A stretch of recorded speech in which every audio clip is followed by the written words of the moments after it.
అని ఇవన్నీ stream line అవుతాయి అనేది వాళ్ళ ఆర్గ్యుమెంట్. అది మేజర్ చేంజెస్ సార్. అలాగే ఇది what are the key expectations from businesses and direct tax? Direct taxes లో యాక్చువల్ గా బిజినెసెస్ కి అయితే మేజర్ రిలీఫ్స్ కి ఉండకపోవచ్చు. కాకపోతే ఈ ఇన్కమ్ ట్యాక్స్ యాక్ట్ ప్రకారం ఐసిఐ చేసిన రికమెండేషన్స్ అయితే ఒకటి, ఇప్పుడు కంపెనీస్ కి అయితే 22% ట్యాక్స్ రేట్ పడుతుంది. ఎల్ఎల్పీస్ కి అయితే 30% పడుతుంది. ఎల్ఎల్పీస్ కి, పార్ట్నర్షిప్ ఫార్మ్స్ కి వాళ్ళు రేట్ రేషనలైజేషన్ కింద ఎల్ఎల్పీస్ కూడా 22% ట్యాక్స్ చేయాలని చెప్పి ఒక ఆస్క్ అయితే ఉంది ఐసిఐ సైడ్ నుండి. సేమ్ సిమిలర్ లైన్స్ లో ఈ కంపెనీస్ ఎప్పుడైతే రీఆర్గనైజ్ అవుతాయో, మెర్జర్స్ కానీ డీమర్జర్స్ కానీ ఈ టైప్ ఏవైతే ఉంటాయో అవి ట్యాక్స్ న్యూట్రల్ ట్రాన్సాక్షన్స్. అంటే దాని మీద ఆ యాక్టివిటీస్ మీద ట్యాక్స్ అనేది పడదు, క్యాపిటల్ గెయిన్ ట్యాక్స్ స్పెసిఫిక్ గా. ఇప్పుడు ఎల్ఎల్పీస్ ఏవైతే ఉన్నాయో సేమ్ యాక్టివిటీ కనుక ఎల్ఎల్పీస్ కనుక చేస్తే కనుక అవి ట్యాక్స్ పడతాయి ఎల్ఎల్పీస్ మీద. కాబట్టి వాళ్ళ ప్రపోజల్ ప్రకారం ట్యాక్స్ న్యూట్రల్ చేయాలని చెప్పి ఒక ప్రపోజల్ ఉంది, ఎక్స్పెక్టేషన్ ఉంది బిజినెస్ కమ్యూనిటీ నుండి. అంటే వ్యాపారస్తులు అలాగే మీరు చెప్తుంటే పారిశ్రామికవేత్తలు ఈసారి బడ్జెట్ లో వాళ్ళకి ఉపశమనం కలిగించే విధంగా ఉంటుందా, లేకపోతే ఇంకొంచెం బర్డెన్ అయ్యే అవకాశం సార్? ఉపశమనం అంటే స్పెసిఫిక్ గా అయితే ఏమి ఉండకపోవచ్చు, వాళ్ళకి స్పెసిఫిక్ ఇన్సెంటివ్స్ అయితే ఏమి ఉండకపోవచ్చు. కాకపోతే ఏంటంటే ఈ ఫర్దర్ గా డిస్ప్యూట్స్ అనేవి పెరగకుండా యాక్ట్ అనేది ఒకటి సింప్లిఫై అవుతుంది. ప్లస్ ఈ ఏవైతే ఉన్నాయో ఈ రేట్ రేషనలైజేషన్స్ ఇట్లాంటివి ఏవైతే ఉన్నాయో అవి ఒకటి అవ్వచ్చు. అవి మేజర్ బెనిఫిట్స్. సార్, లాస్ట్ మనం డిసెంబర్లో చూసాం సార్, ఈ జిఎస్టీకి సంబంధించి మనం చూసాం తగ్గించటాలు, మళ్ళీ ఆ మూమెంట్ అంతా చూసాం, సిగరెట్స్ కానీ కొంత పెంచటాలను చూసాం, కొన్నిటి మీద జిఎస్టీ ఎత్తివేయటం కూడా చూసాం సార్. ఇప్పుడు బడ్జెట్లో జిఎస్టీకి సంబంధించి ఎటువంటి మూమెంట్ ఉంటుందని మీరు అనుకుంటున్నారు సార్? ఇప్పుడు జిఎస్టీ ఆల్రెడీ రేట్ రేషనలైజేషన్స్ అన్ని జరిగినాయి. తర్వాత జిఎస్టీ రేట్ కేటగిరీస్ కూడా తగ్గించారు. ఇప్పుడు ఫర్దర్ గా ఇంకా అయితే బెనిఫిట్ ఉండకపోవచ్చు. కాకపోతే ఏంటంటే GST end of the day implementation అప్పుడు ఏదైతే మనం డిఫికల్టీస్ ఫేస్ చేస్తున్నామో దాన్ని రెడ్యూస్ చేయడానికి ఇది ఉండొచ్చు. ప్లస్ ఏంటంటే క్లారిటీ అనేది ప్రొవైడ్ చేయవచ్చు. అంటే ఇప్పుడు for suppose JDA transactions, joint development agreements ఏవైతే ఉన్నాయో అవి వాటిలో బెటర్ క్లారిటీ అనేది ఎక్స్పెక్ట్ చేయవచ్చు. అంటే ఇప్పుడు ల్యాండ్ ఓనర్ ఏదైతే రైట్స్ ఇస్తున్నారో డెవలపర్ కి అది యాక్చువల్ గా ఇప్పుడు ట్యాక్స్ అవుతుంది. కాకపోతే సుప్రీంకోర్టు జడ్జిమెంట్స్ ప్రకారం వీటన్నిటి ప్రకారం ల్యాండ్ అనేది ఇమ్మూవబుల్ ప్రాపర్టీ కాబట్టి ఆ ఇమ్మూవబుల్ ప్రాపర్టీ మీద ఏదైతే రైట్స్ జనరేట్ అవుతున్నాయో అది కూడా ఇమ్మూవబుల్ కింద కన్సిడర్ చేయాలని చెప్పి ఒక ఇంటర్ప్రిటేషన్ ఉంది. ఆ ఇంటర్ప్రిటేషన్ కి ఆపోజిట్ గా మనం జిఎస్టీ ఇది కడుతున్నాం, అది రేషనలైజ్ అవ్వటానికి ఛాన్స్ ఉంది. తర్వాత ఇంకొకటి ఇన్వర్టెడ్ డ్యూటీ స్ట్రక్చర్ అనే ఒక కాన్సెప్ట్ ఉంది. అంటే మనం ఏదైతే ఇన్పుట్స్ అనేది తీసుకుంటున్నామో దాని మీద కనుక హయ్యర్ రేట్ ఆఫ్ ట్యాక్స్ ఉంటే, అంటే ఇప్పుడు ఫర్ సపోజ్ దానికి ఎగ్జాంపుల్ ఏమవుతుందంటే ఇప్పుడు హాస్పిటల్స్ ఏవైతే సర్వీస్ ప్రొవైడ్ చేస్తున్నాయో అది ఎగ్జెంప్ట్ సర్వీస్, దాని మీద జిఎస్టీ ఏం పడదు. కాకపోతే ఇన్పుట్స్ ఏవైతే ఉన్నాయో ఆ ఇన్పుట్స్ మీద వాళ్ళు జిఎస్టీ పే చేస్తారు. ఇట్లాంటి సినారియోస్ ఏవై ఉన్నాయో ఇప్పుడు for suppose similar example mineral related mining related activities ఏవైతే ఉన్నాయో వాళ్ళు క్వార్ట్స్ గనక అయ్యే తీసుకుంటే గనక మనం అవుట్పుట్ మీద 5% పే చేస్తాము.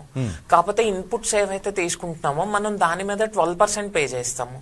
అంటే వాళ్ళకి ఫర్ ఎవర్ క్రెడిట్ అనేది అక్యుములేట్ అవుతూ ఉంటుంది. ఇప్పుడు అలాంటిది ఏమైనా రిఫండ్ అనేది ఎక్స్పెక్ట్ చేయొచ్చు. మెయిన్ గా సార్ లాస్ట్ టైం అందరూ హ్యాపీగా ఫీల్ అయింది ఏంటంటే హెల్త్ ఇన్సూరెన్స్ కి సంబంధించి ఈ జిఎస్టీ లేకపోవడం చాలా మందికి. ఎందుకంటే చాలా మంది ఇప్పుడు హెల్త్ మీద అందరు ఇంట్రెస్ట్ చూపిస్తున్నారు సార్, ఇన్సూరెన్స్ ఉంటే బాగుంటుంది ఆ టైంలో అనేసి. జిఎస్టీ చాలా ఉండేది, మనం చూసాం 30,000 అంటే దానికి 36,000 కట్టి చాలా ఇబ్బంది పడుతుండేవాళ్ళు. అది తీసేయటం చాలా మంచిది.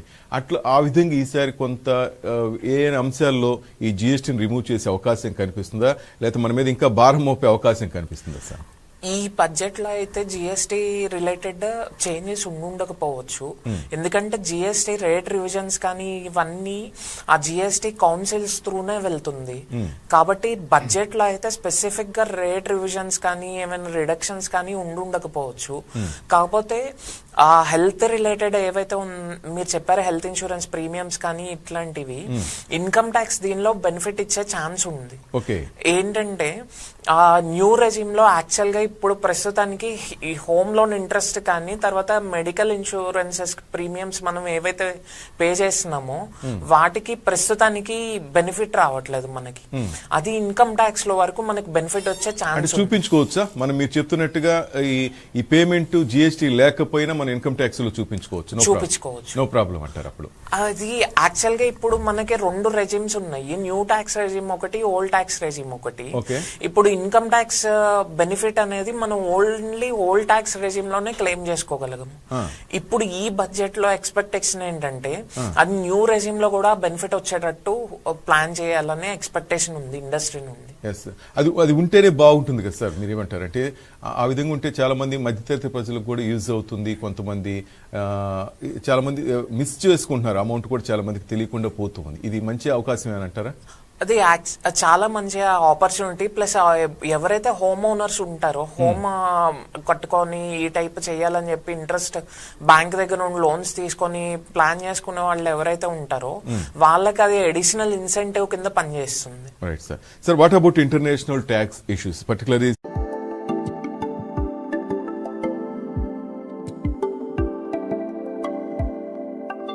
అది ఏవైతే ఆన్లైన్ ఓన్లీ బిజినెసెస్ ఏవైతే ఉన్నాయో వాటి రిలేటెడ్ ప్రపోజ్ చేసిన కాన్సెప్ట్. కాకపోతే ప్రాబ్లం ఏమైందంటే ఆ కాన్సెప్ట్ అనేది కంప్లీట్ చాలా వేగ్ గా ప్రపోజ్ చేశారు. దానివల్ల ఏంటంటే ఎక్కడైతే బ్రాంచ్ ఆఫీసెస్ ఉన్నాయో ఇట్లాంటివి ఏవైతే ఉన్నాయో అవి మొత్తం కూడా సిగ్నిఫికెంట్ ఎకనామిక్ ప్రెసెన్స్ కింద యాడ్ అయిపోయే ప్రాబ్లం ఉంది. ఆ ఫారెన్ కంట్రీస్ లో ఆల్రెడీ వాళ్ళు ట్యాక్స్ పే చేసి ఉంటారు అక్కడ లోకల్ గవర్నమెంట్ రెగ్యులేషన్స్ ప్రకారం. ఇప్పుడు సేమ్ అదే ట్రాన్సాక్షన్ మళ్ళీ ట్యాక్స్ అయ్యే ఛాన్స్ ఉంది. అది ఒక యాక్టివిటీ. సెకండ్ యాక్టివిటీ ఏమవుతుందంటే టీడీఎస్ కాంపోనెంట్. ఇప్పుడు ఫర్ సపోజ్ ఫారెన్ ఇన్కమ్స్ కనుక ఏమైనా ట్యాక్స్ అయ్యి ఉంటే గనక ఒక రెసిడెంట్ ఆర్డినరీ రెసిడెంట్ ఈ టైప్ అతనికి ఫారెన్ లో కూడా ఇన్కమ్ ఉండి ఆ ఇన్కమ్ అనేది అక్కడ ట్యాక్స్ అయ్యి మళ్ళీ ఇక్కడ ట్యాక్స్ ఆ 2 చోట్ల ట్యాక్స్ అవుతుంటే గనక ఆ ట్యాక్స్ క్రెడిట్స్ అనేవి మనం ఎప్పుడైతే ఇయర్ ఎండ్ కి రిటర్న్ ఫైల్ చేస్తున్నామో అప్పుడే క్లెయిమ్ చేసుకోవడానికి మనకి అడ్వాంటేజ్ ఉంది. ఇప్పుడు మన ప్రపోజల్ ప్రకారం ఏంటంటే ఐసిఐ కానీ వీళ్ళందరూ ప్రపోజ్ చేస్తుంది ఏంటంటే ఆ ఏదైతే ఫారెన్ లో ట్యాక్స్ పే చేస్తున్నారో ఆ ట్యాక్స్ పే చేసిన దానికి ఇప్పుడు టీడీఎస్ దీనిలోనే క్రెడిట్స్ ఇష్యూ చేయమని చెప్పి ఒక ప్రపోజల్ ఉంది. అది వస్తే గనక లిక్విడిటీ అనేది బెటర్ ఉంటుంది. సార్, మిమ్మల్ని మరో క్వశ్చన్ అడిగే ముందు సార్ మధ్యలో ఇంతకుముందు అడుగుదాం అనుకున్నాను సార్. లాస్ట్ టైం మనం చూసాం 12 lakhs ఈ మధ్యతరగతి మిడిల్ క్లాస్ ఫ్యామిలీ అండ్ 75,000 కదా, ఇక్కడ నుంచి 1.25 అందరూ ఎక్స్పెక్ట్ చేస్తున్నారు సార్. అది వచ్చే అవకాశం ఉందంటారా ఈసారి? అది స్టాండర్డ్ డిడక్షన్ యాక్చువల్ గా ఛాన్స్ అయితే తక్కువ ఉందండి రావటానికి. ఎందుకంటే ప్రీవియస్ గా ఫైల్ చేసిన రిటర్న్ ఫైలర్స్ దీని ప్రకారం ఒక 8.5 crores నెంబర్స్ ఫైల్ చేస్తే దానిలో ఆ బెనిఫిట్ అనేది ఓన్లీ ఒక 1 crore 30 lakhs అలా వాళ్ళ ఒక్కళ్ళకే బెనిఫిట్ అవుతుంది అది. ఎందుకంటే ఇప్పుడు మన ఇండియన్ ఎకానమీ దీంట్లో most of the people 9 lakhs 10 lakhs range లోనే ఉంటారు. ఇప్పుడు ఆల్రెడీ 12 lakhs దాకా వాళ్ళకి ట్యాక్స్ అనేది లేదు కాబట్టి significant number of people already tax bracket నుండి బయటికి వెళ్ళిపోయి ఉంటారు.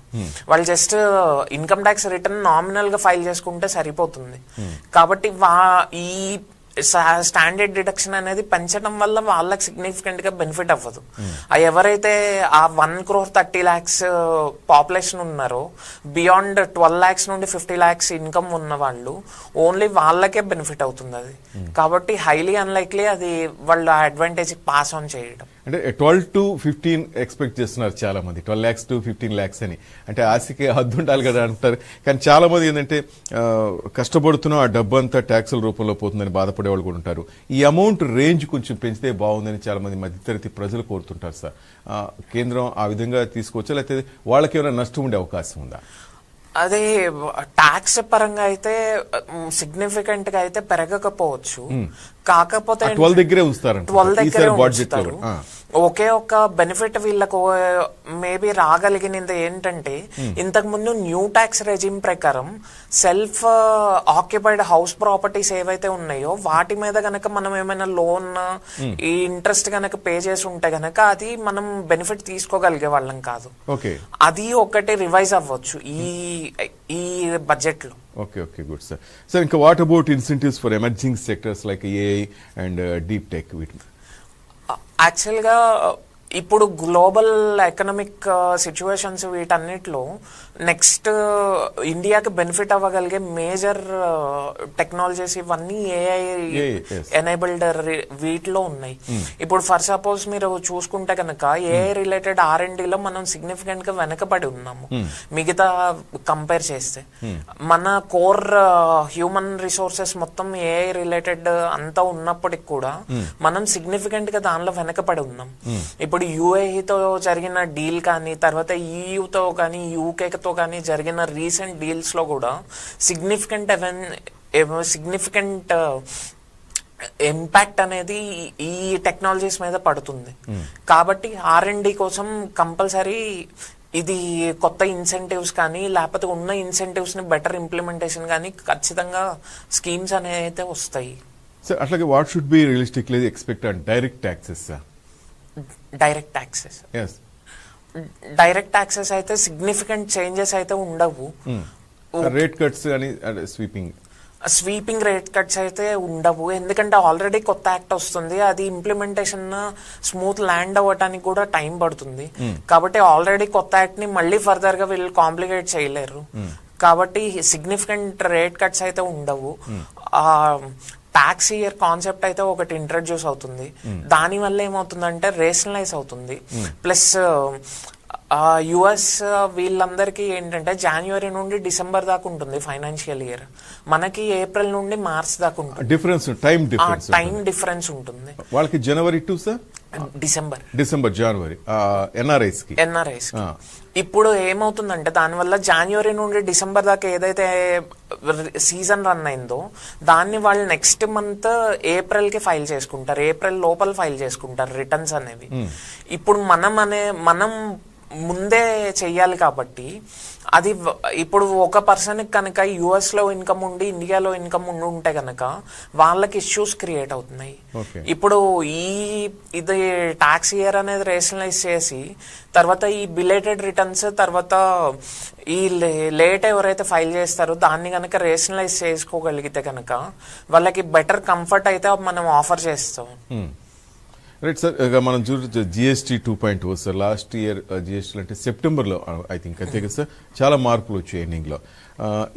మన రాష్ట్రం మీద ఎటువంటి ప్రభావం ఉండొచ్చు సార్ ఈ తగ్గింపులు పెంచటాలు వీటన్నిటి మీద? ఇది సిగ్నిఫికెంట్ గా అయితే మనకి బెనిఫిట్ అయ్యే ఇష్యూయే.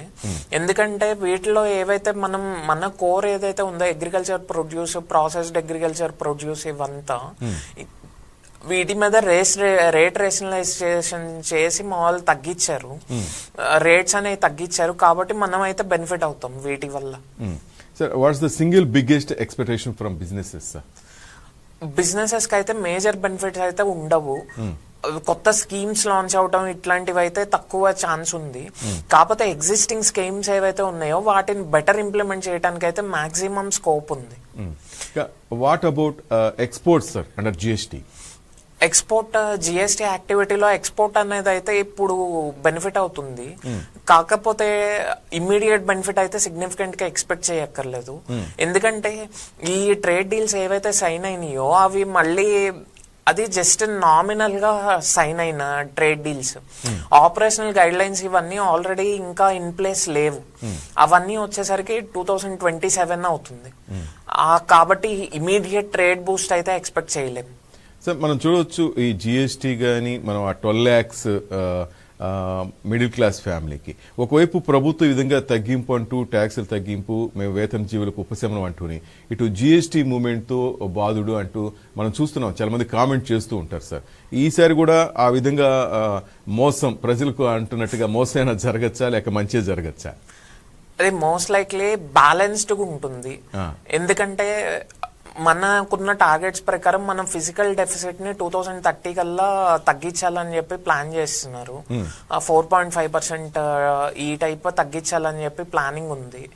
ఆ గవర్నమెంట్ డెట్ కూడా తగ్గించాలని ప్లాన్ ఉంది. కాబట్టి వాళ్ళు బ్యాలెన్స్డ్ గా వెళ్ళటం తప్ప వేరే ఆప్షన్ లేదు వాళ్ళకి. జిఎస్టీ రేట్ రేషనలైజేషన్ వల్ల ఇంతకు ముందు ఉన్న జిఎస్టీ రేట్స్ కన్నా కొంచెం అయితే బెనిఫిట్ అయితే కామన్ పీపుల్ కి పాస్ ఆన్ అవుతుంది. What about is of doing business, అంటే అడ్మినిస్ట్రేటివ్ సైడ్ ఏ విధంగా ఉంది? అడ్మినిస్ట్రేటివ్ సైడ్ ప్రాబ్లం ఏమవుతుందంటే ఎండ్ ఆఫ్ ది డే పాలసీలో ఏమున్నా కానీ end of the day is of doing business అనేది మనం ఆఫీసర్స్ తో ఇంటరాక్ట్ అయినప్పుడు వాళ్ళ బిహేవియర్ దీన్ని బట్టే డిసైడ్ అవుతుంది. అన్లెస్ వాళ్ళు అకౌంటబుల్ అయితే కనుక గ్రౌండ్ లెవెల్లో అది ఈజ్ ఆఫ్ డూయింగ్ బిజినెస్ అనేది రాదు. ఇప్పుడు బేసిక్ ప్రాబ్లం ఏమైతే ఉందో, ఇది గవర్నమెంట్ ఆఫీసర్స్ అనేవాళ్ళు ట్యాక్స్ రిస్క్ తీసుకోవడానికి ఎవర్స్ అయిపోయారు. వాళ్ళు ఏంటంటే కన్జర్వేటివ్ దీనిలోనే ఉంటారు. ఇప్పుడు వాళ్ళు జస్ట్ కన్జర్వేటివ్ గా కొంచెం ఇది ఎస్కలేట్ చేసినా అది లిటిగేషన్ లూప్ లో ఇరుక్కుపోయి కొన్ని ఇయర్స్ అలాగే పోతుంది. ప్లస్ ఆ పాలసీ సర్టెనిటీ అనేది ఇంపార్టెంట్. ఒకవేళ హయ్యర్ ట్యాక్స్ ఉన్నా కానీ మేజర్ గ్లోబల్ ఇన్వెస్ట్మెంట్స్ రావచ్చు. కాకపోతే ట్యాక్స్ సర్టెనిటీ అనేది ఎప్పుడైతే ఉండదో, పాలసీ సర్టెనిటీ ట్యాక్స్ సర్టెనిటీ అనేది ఎప్పుడైతే ఉండదో వాళ్ళు రిస్క్ తీసుకోవడానికి ఇష్టపడరు. ఎందుకంటే వాళ్ళు క్యాలిక్యులేట్ చేసుకోలేరు. రెట్రోస్పెక్టివ్ చేంజెస్ కాకుండా ప్రాస్పెక్టివ్ చేంజెస్ మీదే మనం ఫోకస్ పెట్టగలగాలి. సార్, మనం ఇంతకుముందు ఎంఎస్ఎంఈల గురించి మనం మాట్లాడాం సార్. వాళ్ళు పడుతున్న ఇబ్బందులు చూసాం. సరే, వాళ్ళకి ప్రభుత్వం నుంచి ఎటువంటి రాయితీలు రాబోతున్నాయి మీరు చెప్తున్నట్టుగా దాని మీద ఎటువంటి దృష్టి సారిస్తారో కూడా చెప్పారు. ఇప్పుడు మెయిన్గా సార్ మన ఆంధ్రప్రదేశ్ విషయానికి వస్తే వైజాగ్ చూస్తున్నాం, అటు కర్నూలు, అనంతపురం సైడ్ చూస్తున్నాం సార్. పెద్ద పెద్ద కంపెనీలు ఇక్కడికి వస్తున్నాయి. ఈ నేపథ్యంలో కేటాయింపులు కూడా ఉండొచ్చు మన రాష్ట్రానికి ఈసారి. ఈ నేపథ్యంలో ఆ పెద్ద పెద్ద కంపెనీలకి ఎటువంటి రెస్ట్రిక్షన్స్ ఉంటాయనుకుంటున్నారా, లేక వాళ్ళకి వెల్కమ్ చెప్పే విధంగా ఉంటుంది అనుకుంటారా ఈసారి? వెల్కమ్ చెప్పే విధంగానే ఉంటుంది. ఎందుకంటే రీసెంట్ గా కూడా కొత్త లేబర్ కోడ్ అనేది ఒకటి పాస్ అయింది. దానివల్ల ఏంటంటే కంపెనీస్ కి లిబరలైజ్డ్ ఇది ఉంటుంది. అది ఒక major aspect. Plus second aspect ఏంటంటే మన కంపెనీస్ ఏవైతే ఉన్నాయో, ఆంధ్రప్రదేశ్ లో ఇన్వెస్ట్ చేసిన కంపెనీస్ కానీ ఏవైతే ఉన్నాయో అవి కనుక సెంటర్ తర్వాత స్టేట్ ఇన్సెంటివ్స్ కనుక కరెక్ట్ గా అలైన్ చేసుకోగలిగితే కనుక సిగ్నిఫికెంట్ బెనిఫిట్స్ అయితే రావడానికి ఛాన్స్ ఉంది. ఇంకొక మేజర్ ఇష్యూ ఏమవుతుందంటే ఎంఎస్ఎంఈస్ కి ఇన్సెంటివ్స్ సబ్సిడీస్ ఇచ్చినప్పటికి కూడా అవి యాక్చువల్ గా డెలివరీ మెకానిజం లో ఇరుక్కుపోయి ఉంటాయి. అంటే ఇప్పుడు ఫర్ సపోజ్ ఇప్పుడు యాక్చువల్ గా కొత్త ఇండస్ట్రియల్ పాలసీ ఏదైతే పాస్ అయిందో దానిలో సబ్సిడీస్ అనేది శాంక్షన్ అయినప్పటికి కూడా రియలిస్టిక్ గా వచ్చేసరికి 5-6 years టైం పీరియడ్ పడుతుంది. కాబట్టి ఏంటంటే బిజినెస్ అనేవి ఇన్సెంటివ్ బేసిస్ మీద రిలై అవ్వటానికి ఛాన్స్ లేదు. అది మెయిన్ ఇష్యూ అవుతుంది. ఓకే, ఇంకా ఎలక్ట్రానిక్ గూడ్స్ కి సంబంధించి సార్ ఈసారి ఎటువంటి చేంజెస్ చూడొచ్చు మనం? ఎలక్ట్రానిక్ గూడ్స్ అయితే కాస్ట్లీగానే ఉంటాయి. మనం యూక్రెయిన్ వార్ వీటన్నిటి తర్వాత చూసాం ఎలక్ట్రానిక్ గూడ్స్ ఎలా అయితే కాస్ట్లీ అయిపోయినాయో, ప్లస్ ఈ హార్డ్ డిస్క్స్ ఇట్లాంటివి ఏవైతే కాస్ట్లీ అయిపోయినాయో అవి సిగ్నిఫికెంట్ గా ఇంకా కాస్ట్లీగానే ఉంటాయి. ఎందుకంటే ఈ ఏఐ రిలేటెడ్ ఏవైతే ఇన్ఫ్రాస్ట్రక్చర్ బిల్డ్ చేస్తున్నారో, ఈ డేటా సెంటర్స్ కానీ వీటన్నిటి బిల్డ్ ఏదైతే చేస్తున్నారో వాటి వల్ల ఈ ఎలక్ట్రానిక్ గూడ్స్ అయితే కాస్ట్లీగానే ఉంటాయి. సార్, ఈ ట్రంప్ సుంకాల ప్రభావం కూడా ఈసారి మన బడ్జెట్ లో ప్రతిబింబించే అవకాశం ఉందా? ఖచ్చితంగా. స్పెసిఫిక్ గా ఈ బడ్జెట్ లో ఏదైతే ఎఫెక్టెడ్ సెక్టార్స్ ఉంటాయో వాటిని ముందే ప్రిడిక్ట్ చేసి వాటికి స్పెసిఫిక్ గా సెక్టార్ స్పెసిఫిక్ ఇన్సెంటివ్స్ ఇవ్వాలనేది ప్లాన్ ఉంది. అంటే మీరు చెప్తున్నట్టుగా మెయిన్ గా ఏవి ఎఫెక్ట్ కాబోతున్నాయి సార్, ఎఫెక్ట్ అయి ఉన్నాయి సెక్టార్స్ మీరు చెప్తుంటారు? అగ్రికల్చర్ ఏదైతే ఎఫెక్ట్ అవుతుంది, బేసిక్ గా అది మెయిన్ కంటెన్షన్ ఏరియానే అగ్రికల్చర్ కాబట్టి ఆ జెనెటిక్ మాడిఫైడ్ ప్రొడక్ట్స్ ఏవైతే ఉన్నాయో దాన్ని ఇండియాలోకి అలౌ చేయాలనేదే మేజర్ ఇది. కాబట్టి అదే క్లాష్ కాబట్టి దాన్ని సిగ్నిఫికెంట్ గా స్ట్రెంథెన్ చేయడానికి ట్రై చేస్తారు. ప్లస్ ఏంటంటే మనకి గుర్తుంటే కనుక 2021లో మినిస్ట్రీ ఆఫ్ కోఆపరేషన్ అని చెప్పి అమిత్ షా హెడ్ చేసిన ఒక మినిస్ట్రీ అనేది ఒకటి ఫామ్ చేశారు. ఆ మినిస్ట్రీ కూడా సిగ్నిఫికెంట్ గా యాక్టివిటీ అనేది టేకప్ చేసి ఈ అగ్రికల్చర్ రిలేటెడ్, ఫార్మర్ రిలేటెడ్ ఏవైతే ఉన్నాయో వాటిని స్ట్రెంథెన్ చేయడానికి, వర్క్ చేయడానికి చాలా ఎక్కువ స్కోప్ ఉంది. అంటే అలాగే ఎగుమతులు దిగుమతుల మీద కూడా సార్ వీటి మీద డిస్టర్బెన్స్ కానీ లేకపోతే అంత పాసిబుల్గా ఉండే అవకాశం ఉందా? అమెరికాకి ఎక్స్పోర్ట్స్ అయితే సిగ్నిఫికెంట్ గా ఎఫెక్ట్ అవుతాయి. కాకపోతే ఏంటంటే మనకు బెనిఫిట్ అవుతుంది ఏంటంటే అది మన ఒక్కళ్ళ ప్రాబ్లం ఒక్కటే కాదు కాబట్టి డైవర్సిఫికేషన్ కి స్కోప్ ఉంది. యూనివర్సల్ ప్రాబ్లం కాబట్టి అది డైవర్సిఫికేషన్ కి స్కోప్ ఉంది. ఆ ట్రంప్ అన్సర్టనిటీస్ వీటి వల్ల మనం యూకే వాళ్ళతో డీల్ ఎంటర్ అవ్వగలిగాము, ఈయూతో డీల్ అయ్యింది, యుఏఈతో డీల్ కంప్లీట్ అయింది, ఆఫ్రికన్ కంట్రీస్ తో డీల్స్ క్లోజ్ చేసుకోగలిగాం.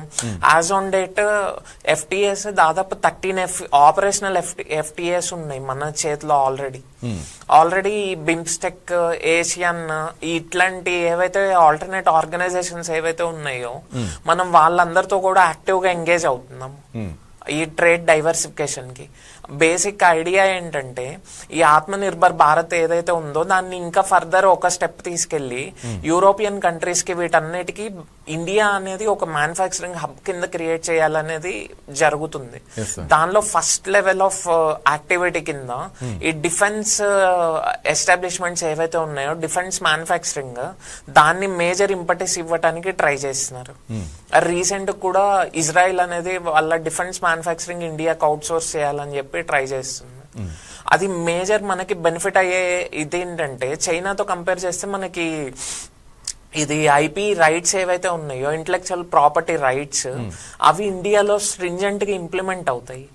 కాబట్టి వాళ్ళ టెక్నాలజీస్ ఏయో ఇక్కడ వాళ్ళు ఈ ఇచ్చేసి మాల్ కొత్త కంపెనీస్ వాళ్ళ R&Dతో ఇక్కడ కంపెనీస్ స్టార్ట్ అవుతాయి అనేది కాన్సెప్ట్ తక్కువ. చాణక్య మీరు చూసుంటారు దాదాపు ఇప్పుడు ఆమె 9వ ప్రవేశపెట్టడం Nirmala Sitharaman, it's a record.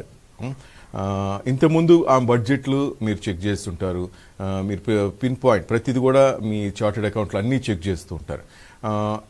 బడ్జెట్కి ఏం చేంజెస్ కనిపిస్తున్నాయా? నిజంగా నిర్మలమ్మ పేద ప్రజల పక్కనున్నారా, లేక గవర్నమెంట్ ఇంకా అంటే మన పొలిటికల్గా చూస్తుంటాం ప్రజలను దోచుకునే విధంగా ఈ బడ్జెట్ ఉందని కామెంట్ చేస్తుంటారు సార్. ఇన్ని బడ్జెట్లు మీరు చూస్తున్నారు కదా, ఏ బడ్జెట్ మీకు ఇట్స్ గుడ్ అనిపించింది, దాన్ని మించి ఈసారి ఉంటుందని మీరు అనుకుంటున్నారా? యాక్చువల్ గా బీజేపీ బడ్జెట్స్ అన్ని కనుక చూసుకుంటే కనుక అవి continuous single policy continuous flow లాగా ఉంటుంది. అది ఏవైతే ఉన్నాయో అది పాపులిస్ట్ పాలసీ డ్రివెన్ ఉండదు. అంటే కొన్ని బడ్జెట్స్ ఉంటాయి అవి just incentives, non productive incentives ఏవైతే ఉంటాయో వాటిని ప్రమోట్ చేస్తాయి. బీజేపీ బడ్జెట్స్ ఎప్పుడు కూడా ఈ అట్లీస్ట్ నేషనల్ బడ్జెట్స్ ఎప్పుడు కూడా అవి క్యాపెక్స్ డ్రివెన్ ఉన్నాయి. తర్వాత ప్రొడక్షన్ లింక్డ్ ఇన్సెంటివ్ స్కీమ్స్ ఇట్లా ఏవైతే గ్రోత్ స్టిమ్యులస్ ని ఇండ్యూస్ చేసే ఇన్సెంటివ్స్ ఏవైతే ఉన్నాయో వాటి రిలేటెడ్ ఉన్నాయి తప్ప పాపులిస్ట్ బడ్జెట్స్ అయితే ఏవి ఇంట్రడ్యూస్ చేయలేదు. కాబట్టి సేమ్ అదే లైన్ ఆఫ్ దీనిలో ఈసారి కూడా క్యాపిటల్ ఎక్స్పెండిచర్ హెవీ బడ్జెట్ ఉంటుంది. ఈ పాపులిస్ట్ ఏదైతే ఉందో మేజర్ బెనిఫిట్స్ రావాలి మిడిల్ క్లాస్ కి వీళ్ళకి, అలా అయితే ఉండకపోవచ్చు. దాదాపు 58 లక్షల కోట్లు అనేసి ఒక ఎక్స్పెక్టేషన్ కూడా వచ్చేసింది సార్ ఆల్రెడీ. ఇన్ని లక్షల కోట్ల బడ్జెట్ ఉండొచ్చు ఈసారి అనేసి. Sir let's talk about customs and trade sir. India's trade strategy మీకు తెలిసి expanding with multiple FTAs in place sir. అంటే what is the expectation from the budget in this budget లో ఏదైతే కస్టమ్స్ డ్యూటీ ఏదైతే ఉందో ఆ కస్టమ్స్ ఇంప్లిమెంటేషన్ ఏదైతే ఉందో దాన్ని రీవ్యాంప్ కోసం ఎక్స్పెక్ట్ చేస్తున్నాం ఒకటి.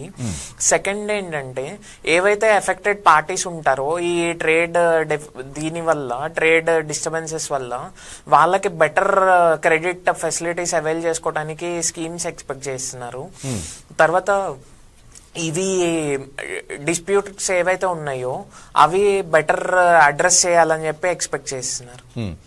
మొత్తం మీద చూస్తుంటే సార్ మరి కాసేపట్లో ఆమె బడ్జెట్ ప్రవేశపెట్టే అవకాశం కనిపిస్తుంది సార్. మెయిన్గా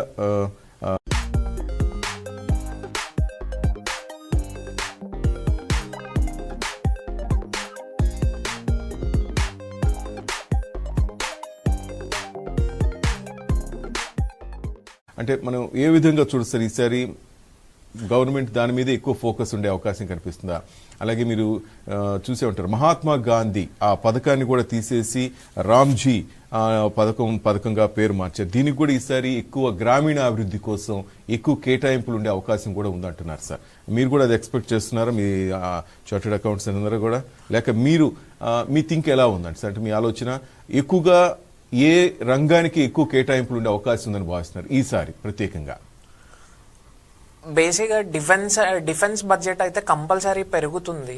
ఎందుకంటే ఇంటర్నేషనల్ అన్సర్టనిటీస్ ఇవన్నీ బేస్ చేసుకొని తర్వాత ఇండియా చుట్టుపక్కల నైబరింగ్ కంట్రీస్ అన్ని డిస్ట్రెస్ లో ఉండటం వల్ల, హాస్టైల్ గా ఉండటం వల్ల ఇండియాకి compulsory defence budget, defence R&D అయితే మ్యాండేటరీ. బడ్జెట్ అయితే పెరుగుతుంది డిఫెన్స్ కి. ఇంకా మిగతా ఏ సెక్టర్స్ కి ఈ రామ్జీ స్కీమ్ ఏదైతే ఉందో దానికి యాక్చువల్ గా బడ్జెట్ అయితే తగ్గొచ్చు, లేకపోతే సేమ్ అదే ఉండొచ్చు.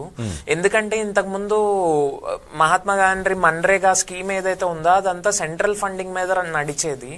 ఇప్పుడు ఏంటంటే సెంటర్ స్టేట్ రెండు కంబైన్డ్ ఫండింగ్ కాబట్టి స్టేట్ కాంట్రిబ్యూషన్స్ ని సెంటర్ మ్యాచ్ చేస్తుంది. కాబట్టి సెంటర్ సైడ్ నుండి ఏదైతే స్పెండింగ్ ఉండేదో ఇంతకు ముందు అది ఆ అమౌంట్ ద్వారా అది తగ్గే ఛాన్సే ఉంది తప్ప పెరిగే ఛాన్స్ లేదు.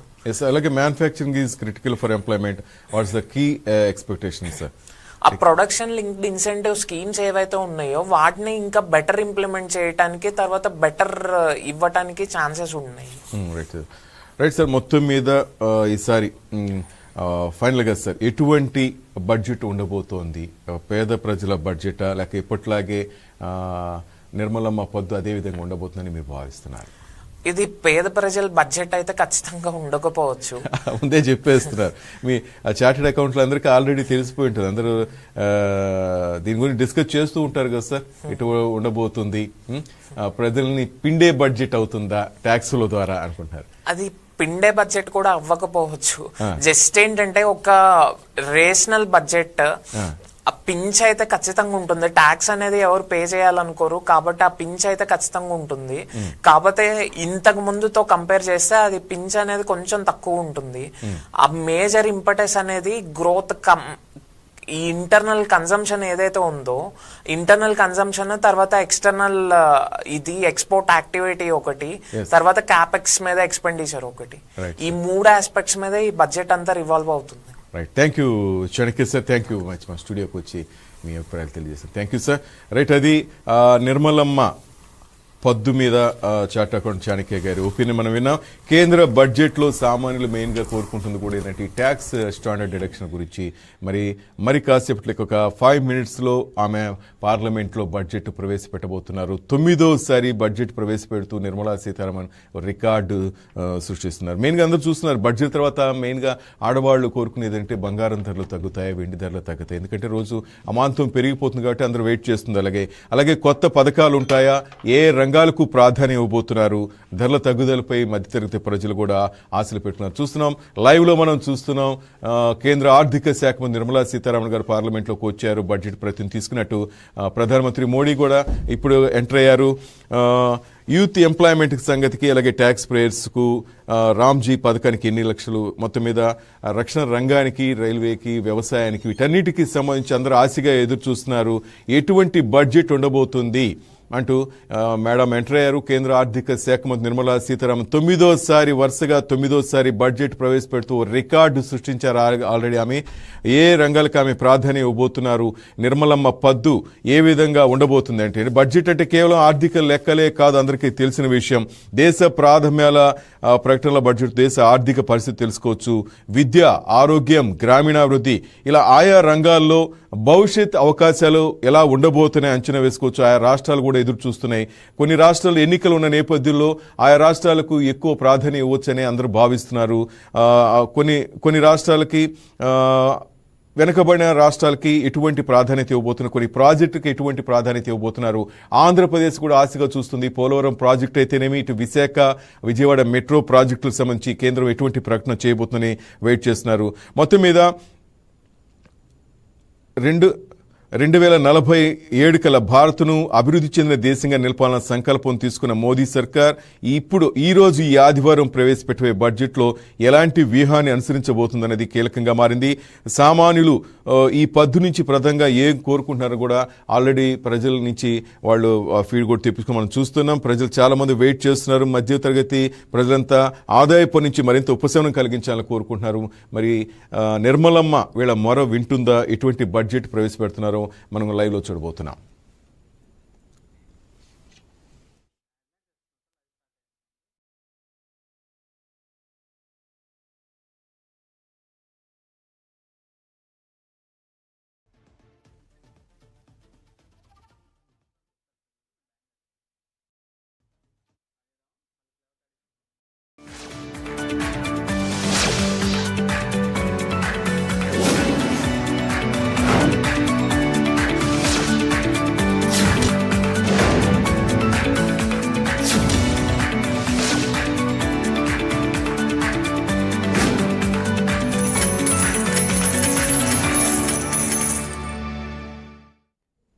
రైట్, మరి కాసేపట్లో 11 గంటలకు పార్లమెంట్లో నిర్మలా సీతారామన్ గారు బడ్జెట్ ప్రవేశపెట్టినారు. ఇప్పటికే అక్కడికి చేరుకున్నారు ప్రధాని మోడీ కూడా.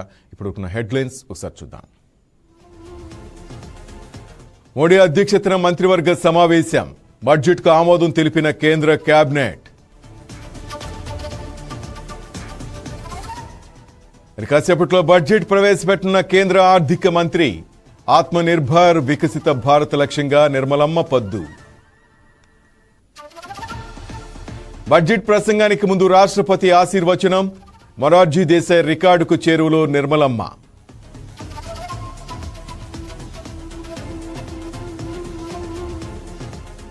నందినగర్ నివాసానికి చేరుకున్న గులాబీ బాస్. లీగల్ టీం సూచనలు తీసుకుంటున్న కేసీఆర్.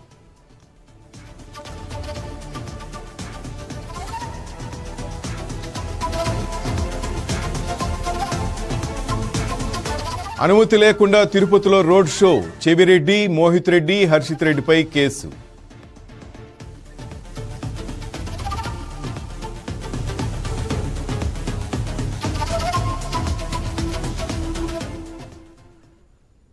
నిర్మలమ్మ పద్దుకు కేంద్ర కేబినెట్ ఆమోదం లభించింది. మోడీ అధ్యక్షతన భేటీ అయిన కేంద్ర కేబినెట్ 2026-27 బడ్జెట్ కు ఓకే చెప్పింది. మరి కాసేపట్లో కేంద్ర ఆర్థిక శాఖ మంత్రి నిర్మలా సీతారామన్ లోక్సభలో బడ్జెట్ ప్రవేశపెట్టబోతున్నారు. నేటి బడ్జెట్ ప్రసంగంతో నిర్మలా సీతారామన్ ఒక అరుదైన మైలురాయిని చేరుకున్నారు. ఇది ఆమెకు వరుసగా 9వ బడ్జెట్. తద్వారా మాజీ ఆర్థిక మంత్రి పి చిదంబరం రికార్డును ఆమె సమం చేశారు. ఇప్పటి వరకు అత్యధికంగా 10 సార్లు బడ్జెట్ ప్రవేశపెట్టిన మొరార్జీ దేశాయ్ రికార్డుకు ఆమె కేవలం అడుగు దూరంలో ఉన్నారు. స్వతంత్ర భారత చరిత్రలో తొలిసారిగా ఆదివారం బడ్జెట్ ప్రవేశపెట్టడం కూడా ఒక విశేషం. రైట్, పార్లమెంట్లో నిర్మలా సీతారామన్ బడ్జెట్ ప్రవేశపెడుతున్నారు. ప్రత్యక్షంగా వీక్షిద్దాం. माननीय वित्त मंत्री श्रीमती निर्मला सीतारमन जी, item number 1. Sir, with your permission, I rise to lay on the table a copy each of the following papers, Hindi and English versions, under Article 281 of the Constitution. Report for 2026 to 2031, Volume 1, Main Report of the 16th Finance Commission. 2. Report for 2026-2031, Volume 2, Annexures of the 16th Finance Commission. Number 3, explanatory memorandum as to the action taken on the recommendations contained in the above report. Item number 2, माननीय वित्त मंत्री Nirmala Sitharaman ji.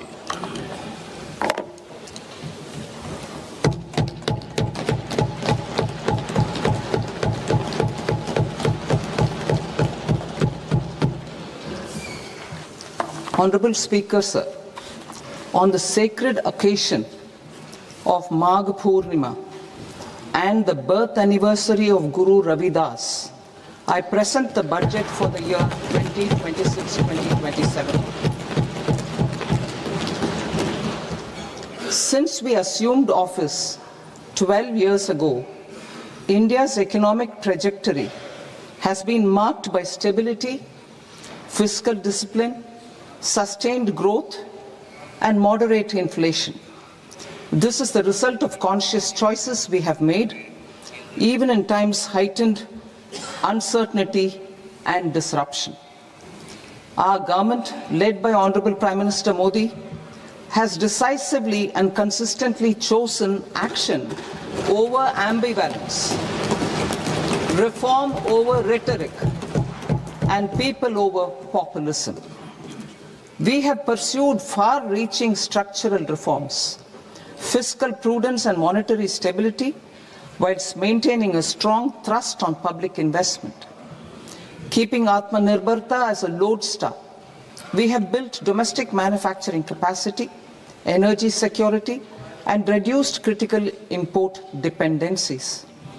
Simultaneously, we have ensured that citizens benefit from every action of the government, undertaking reforms to support employment generation, agricultural productivity, household purchasing power, and universal services to people.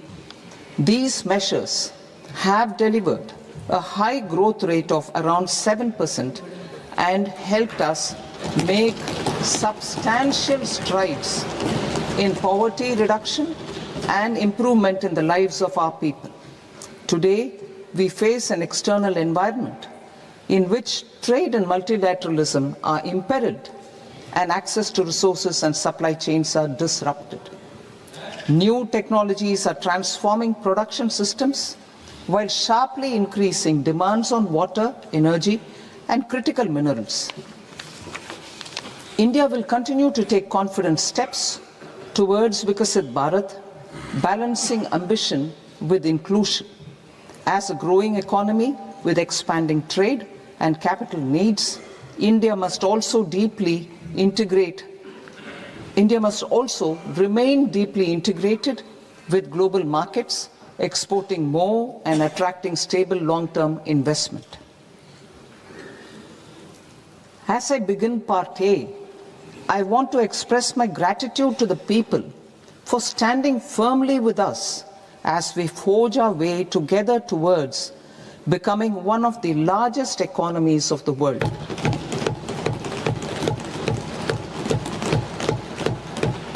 Our aim is to transform aspiration into achievement and potential into performance as we ensure that the dividends of growth reach every farmer, the scheduled caste, the scheduled tribes, the nomads, the youth, the poor, and the women. In Vikasit Bharat Young Leaders Dialogue 2026, several innovative ideas were shared with our Prime Minister, which have inspired many of the proposals, making this a unique Yuva Shakti-driven budget. Our government's sankalp is to focus on our poor, underprivileged, and the disadvantaged. To deliver on this sankalp, and given that this is the first budget prepared in Kartavya Bhavan, we are inspired by three Kartavya.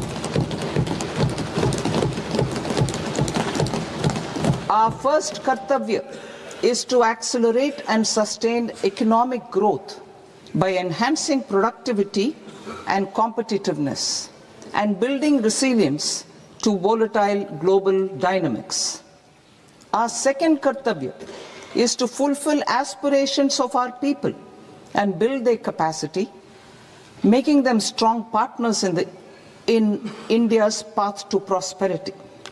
Our third kartavya, aligned with our vision of Sabka Saath, Sabka Vikas, is to ensure that every family, community, region, and sector has access to resources, amenities, and opportunities for meaningful participation. This threefold approach requires a supportive ecosystem. The first requirement is to sustain the momentum of structural reforms, continuous, adaptive, and forward-looking. Second, a robust and resilient financial sector is central to mobilizing savings, allocating capital efficiently, and managing risks.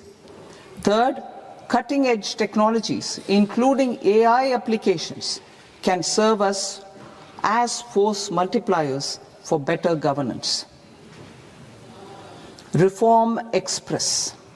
Our government has undertaken comprehensive reforms towards creating employment, boosting productivity, and accelerating growth.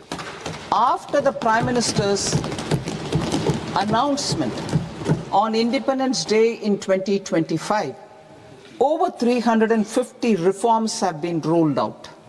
This includes GST simplification, notification of labor codes, and rationalization of mandatory quality control orders. High-level committees have been formed, and in parallel, the central government is working with the state governments on deregulation and reducing compliance requirements.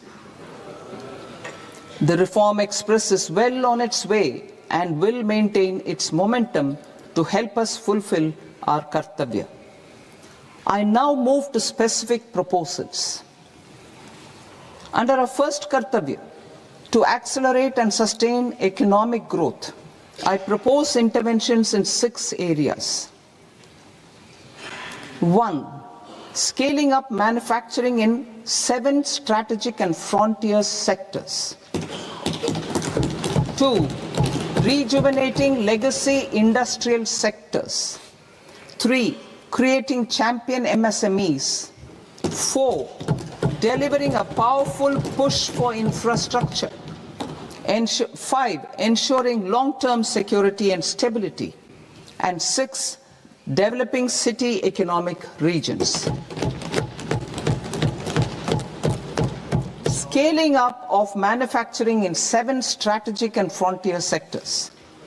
Biopharma Shakti, meaning biopharma strategy for health advancement through knowledge, technology, and innovation. India's disease burden is observed to be shifting towards non-communicable diseases like diabetes, cancer, and autoimmune disorders. Biologic medicines are key to longevity and quality of life at affordable costs. To develop India as a global biopharma manufacturing hub. Take shit, I got no love for the fakeness. If you wanna play tough and wanna hate this, I'll always show up. I don't ever slow up, no I don't take shit. I got no love for the fakeness. If you wanna play tough and wanna hate this, I'll always show up and make a statement. I don't ever slow up, no I don't take shit. I got no love for the fakeness. If you wanna play tough and wanna hate this, I'll always show up and make a statement. Everything I do so instinctive and so passionate. Every word I move so descriptive like an adjective. I got a vendetta.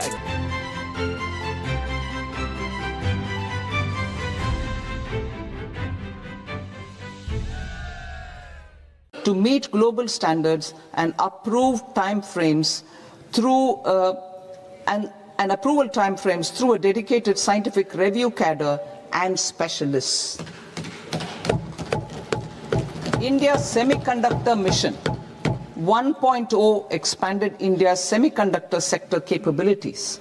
Building on this, we will launch ISM 2.0 to produce equipment and materials, design full-stack Indian IP, and fortify supply chains. We will also focus on industry-led research and training centers to develop technology and skilled workforce.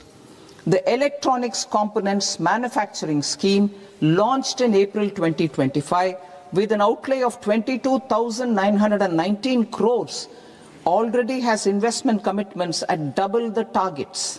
We propose to increase the outlay to 40,000 crores to capitalize on this momentum.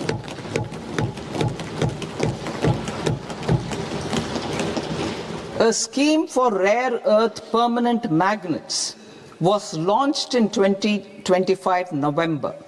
We now propose to support the mineral-rich states of Odisha, Kerala, Andhra Pradesh and Tamil Nadu to establish dedicated rare earth corridors to promote mining, processing, research and manufacturing.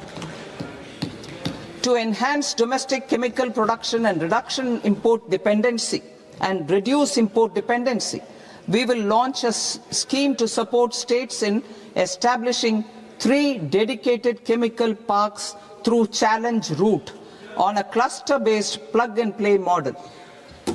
Strong capital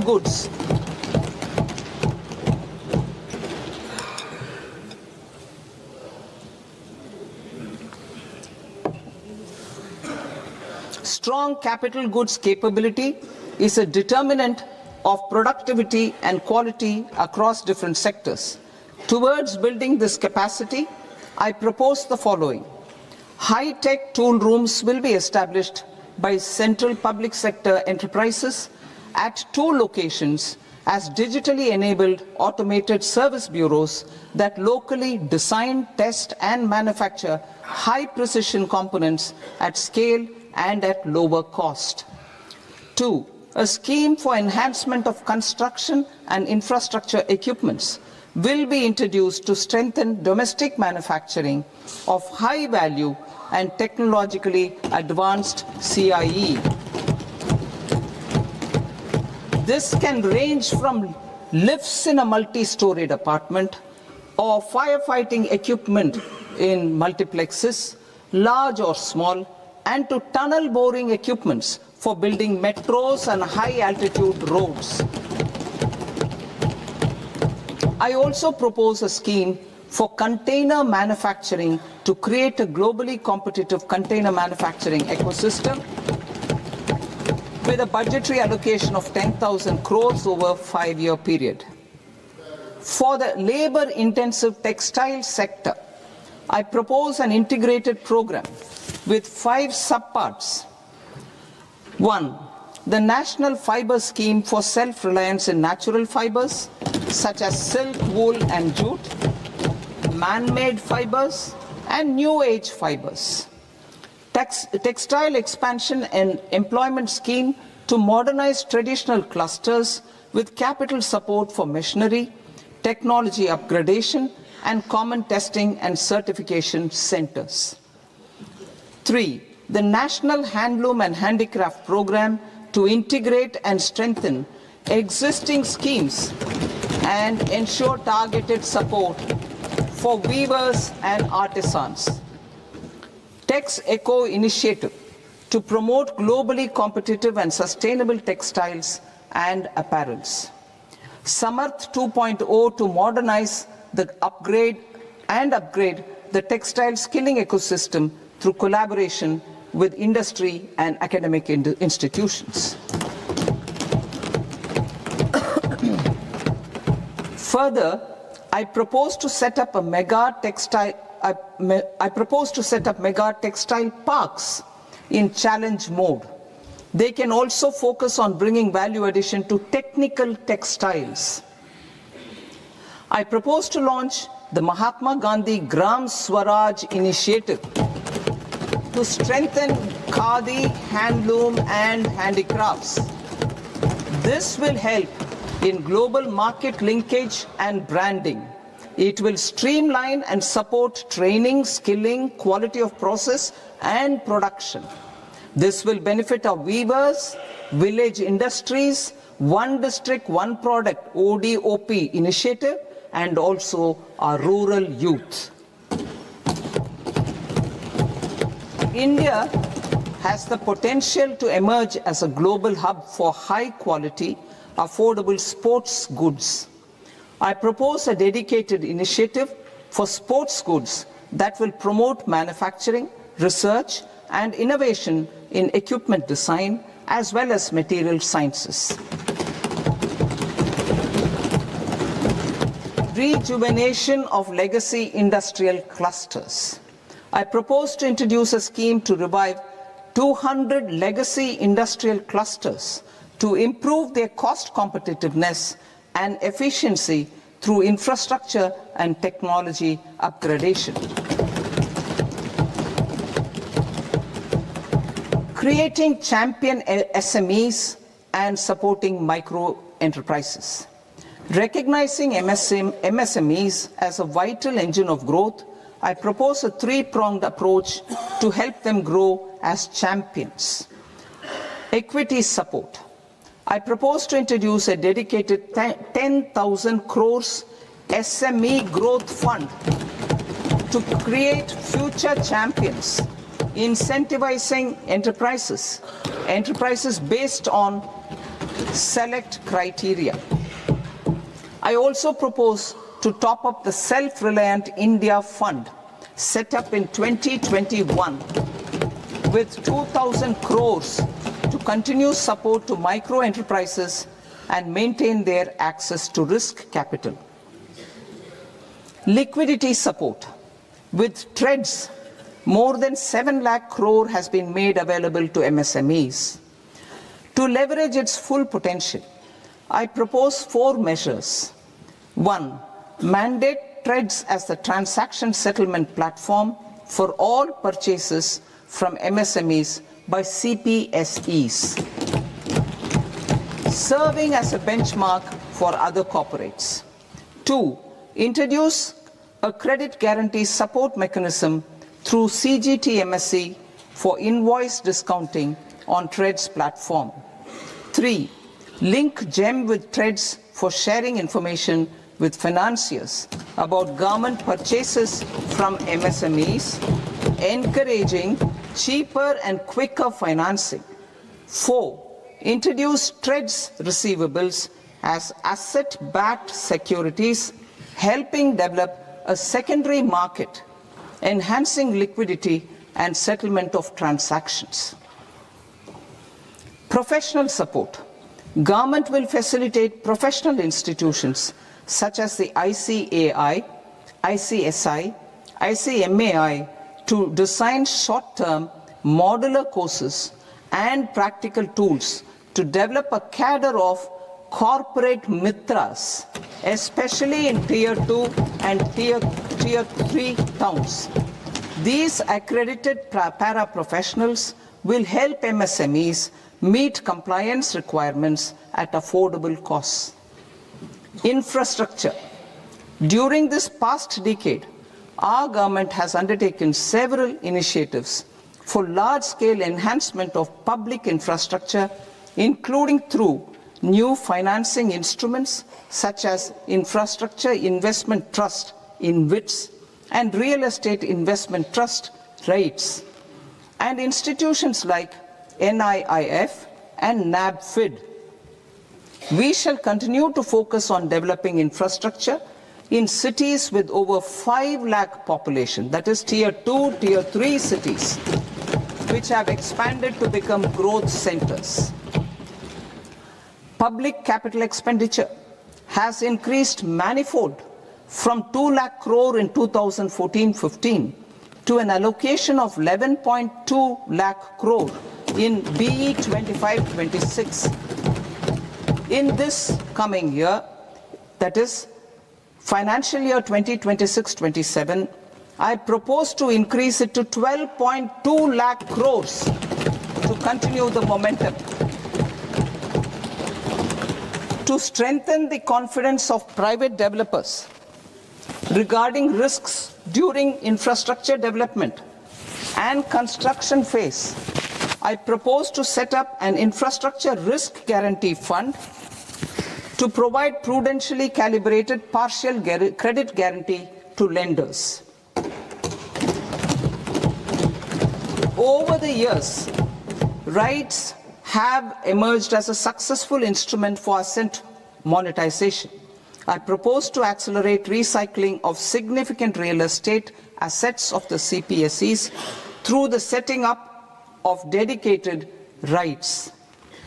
To promote environmentally sustainable movement of cargo, I propose to 1. Establish new dedicated freight corridors connecting Dankuni in the east to Surat in the west. Operationalize 20 new national waterways over the next 5 years.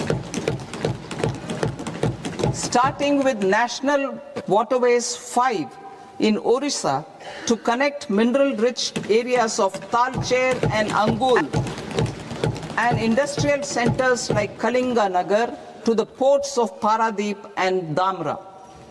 Training institutes will be set up as regional centers of excellence for development of required manpower for these waterways. This will benefit youth in the entire stretch of the waterways to train and acquire skills. Further, a ship repair ecosystem inland waterways will also be set up at Varanasi and Patna.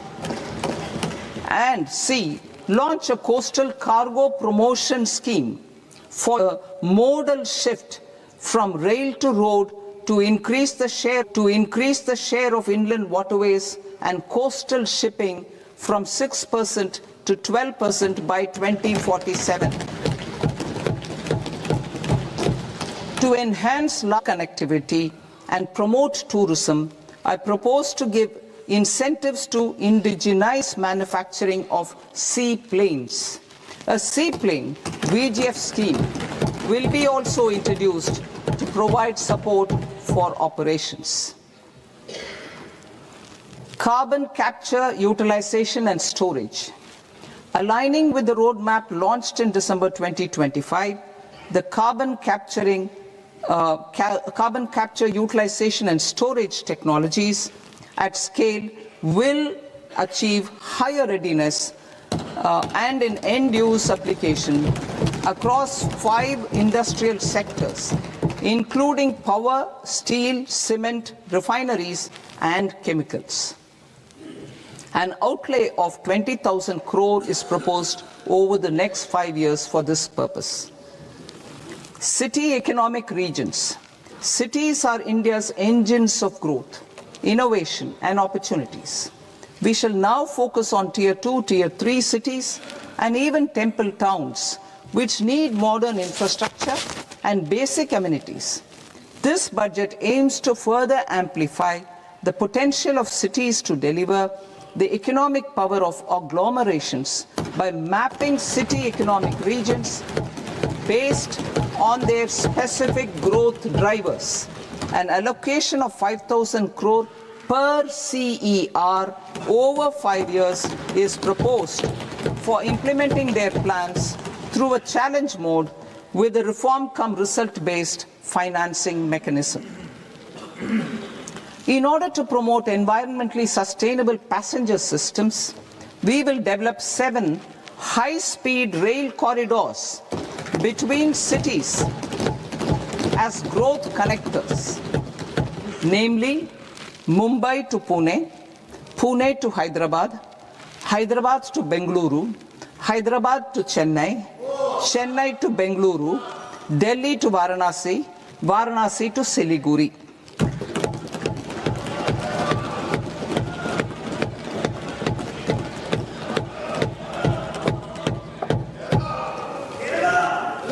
Financial sector.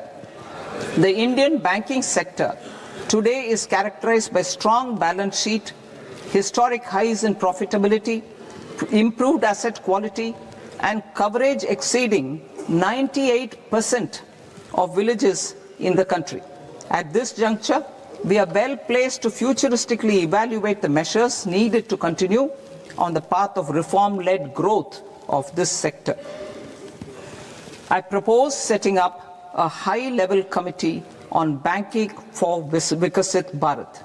High-level committee on banking for Vikasit Bharat to comprehensively review the sector and align it with India's next phase of growth, while safeguarding financial stability, inclusion, and consumer protection. The vision for NBFCs for Vikasit Bharat has been outlined with clear targets for credit disbursement and technology adoption in order to achieve scale and improve efficiency in the public sector NBFCs. As a first step, it is proposed to restructure the Power Finance Corporation and Rural Electrification Corporation. I propose a comprehensive review of the foreign exchange management non-debt instruments rules to create a more contemporary, user-friendly framework for foreign investments consistent with India's evolving economic priorities. Corporate bond market. I propose to introduce a market-making framework with suitable access to funds and derivatives on corporate bond indices. I also propose to introduce total return swaps on corporate bonds. Municipal bonds. To encourage the issuance of municipal bonds of higher value by larger cities, I propose an incentive of 100 crore rupees for a single bond issuance.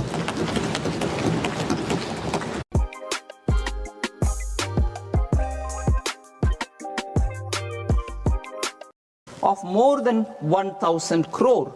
The current scheme under Amrit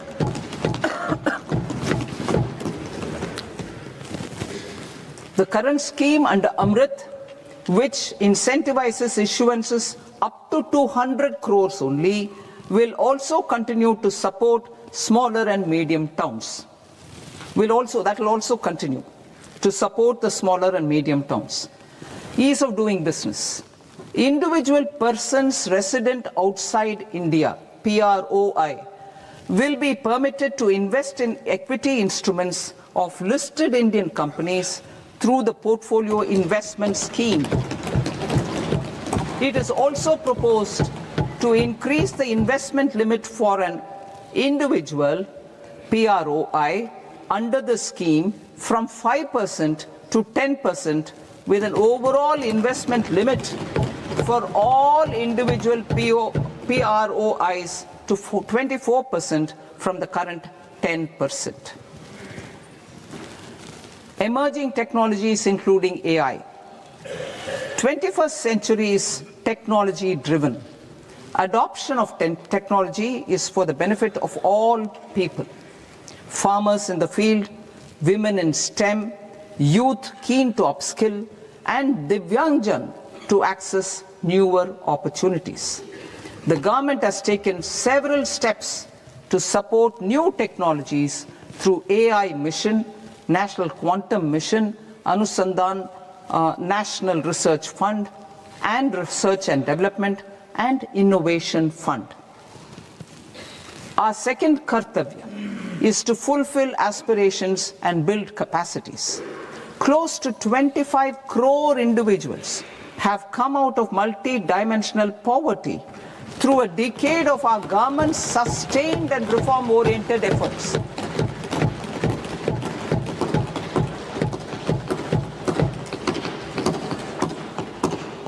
Our government has therefore decided to place a renewed emphasis on the service sector to provide a pathway to fulfilling aspirations of a youthful India with the following measures. I propose to set up a high-powered Education to Employment and Enterprises Standing Committee to recommend measures that focus on services sector as a core driver of Vikasit Bharat. This will make us a global leader in services with a 10% global share by 2047. The committee will prioritize areas to optimize the potential for growth, employment, and exports. They will also assess the impact of emerging technologies, including AI, on jobs and skill requirements and propose measures thereof. To create a range of skilled career pathways, a new range of skilled career pathways for our youth, I propose interventions in the following sectors. Health. Existing institutions for allied health professionals will be upgraded and new AHP institutions established in private and government sectors. This will cover 10 selected disciplines, including optometry, radiology, anesthesia, OT technology, applied psychology and behavioral health, and add 1 lakh AHPs over the next 5 years. A strong care system covering geriatric and allied care services will be built. A variety of NSQF aligned programs will be developed to train multi-skilled caregivers, combining core care and allied skills such as wellness, yoga, and operation of medical assistive devices. In the coming year, 1.5 lakh caregivers will be trained.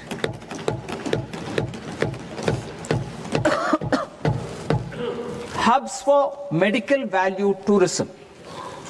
To promote India as a hub for medical tourism services, I propose to launch a scheme to support states in establishing 5 regional medical hubs in partnership with the private sector.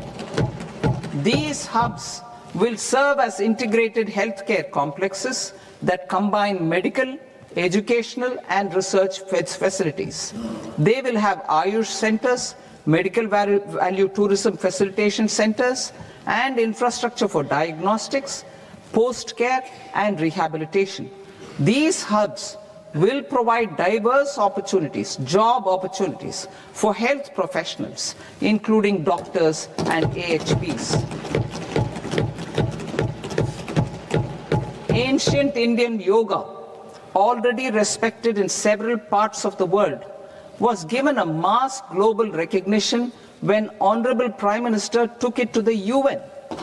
Post-COVID, Ayurveda gained a similar global acceptance and recognition. Exporting quality Ayurveda products helps farmers who grow the herbs and youth who process the products. To meet growing global demand, a few more steps are being taken. I propose to 1. Set up 3 new All India Institutes of Ayurveda. 2.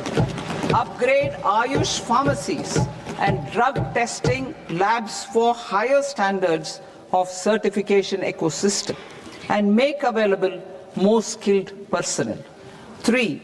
Upgrade the WHO Global Traditional Medicine Center in Jamnagar to bolster evidence-based research, training, and awareness for traditional medicine. Animal husbandry. Livestock contributes to close to 16% of farm income, including of poor and marginal households. To scale up availability of veterinary professionals by more than 20,000, I propose to roll out a loan-linked capital subsidy support scheme for establishment of veterinary and para-veterinary colleges, veterinary hospitals, diagnostic laboratories, and breeding facilities in private sector. Collaboration between Indian and foreign institutions will also be facilitated. Orange economy.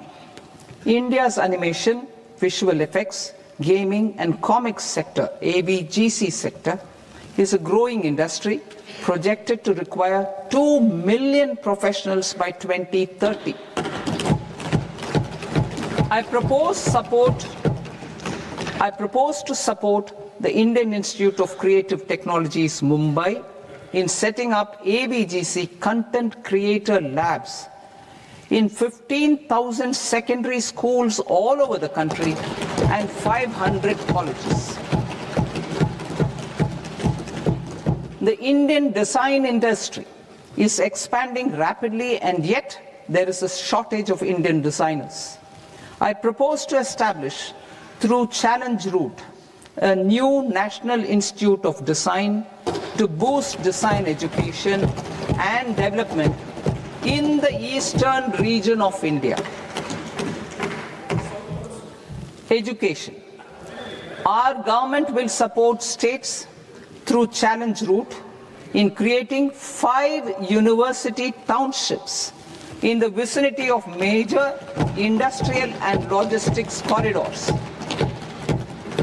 These planned academic zones will host multiple universities, colleges, and research institutions, skill centers, and residential complexes.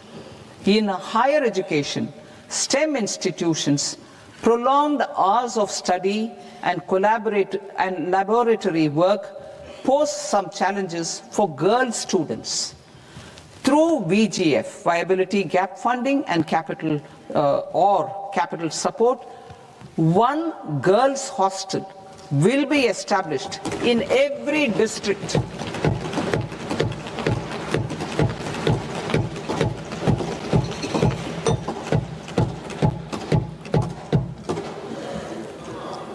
To promote astrophysics and astronomy via immersive experiences. 4 telescope infrastructure facilities will be set up or upgraded. The National Large Solar Telescope, the National Large Optical Infrared Telescope, the Himalayan Chandra Telescope, and the Cosmos 2 Planetarium. Tourism. The tourism sector has the potential to play a large role in the employment generation, forex earnings, and expanding the local economy. I propose to set up a National Institute of Hospitality by upgrading the existing National Council for Hotel Management and Catering Technology. It will function as a bridge between academia, industry, and government. I also propose a pilot scheme for upskilling 10,000 guides in 20 iconic tourist sites through a standardized, high-quality, 12-week training course in hybrid mode in collaboration with the Indian Institute of Management.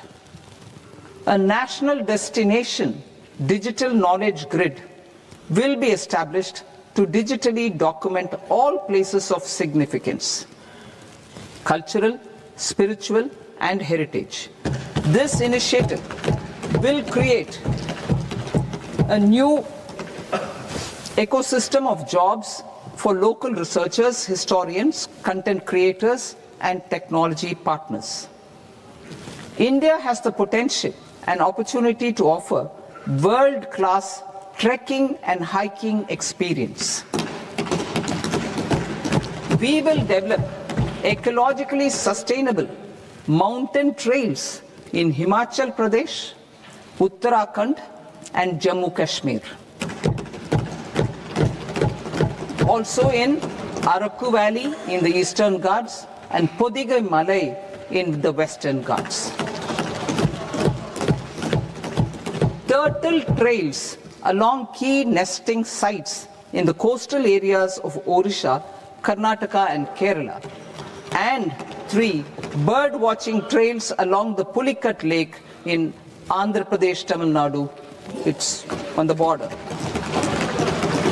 Under the visionary leadership of Honorable Prime Minister, we established the International Big Cat Alliance in 2024. This year, India is hosting the first ever Global Big Cat Summit, where heads of governments and ministers from 95 range countries will deliberate on collective strategies for conservation. Heritage and culture tourism. I propose to develop 15 archaeological sites, including Lothal, Dolavira, Rakigadi, Adichanallur, Saranath, Hastinapur, and Leh Palace into vibrant experiential cultural destinations. Excavated landscapes will be open to the public through curated walkways. Immersive storytelling skills and technologies will be introduced to help conservation labs, interpretation centers, and guides. The sports sector provides multiple means of employment, skilling, and job opportunities.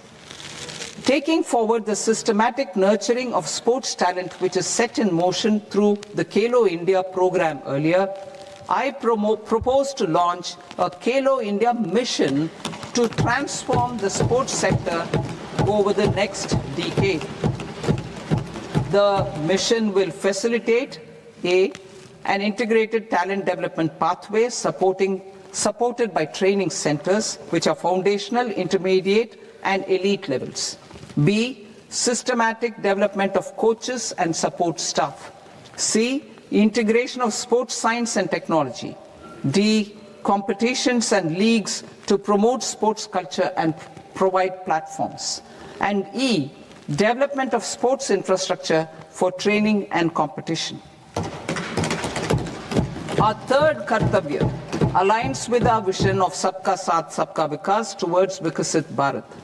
This requires targeted efforts for 1. Increasing farmer incomes through productivity enhancement and entrepreneurship, with special attention to small and marginal farmers.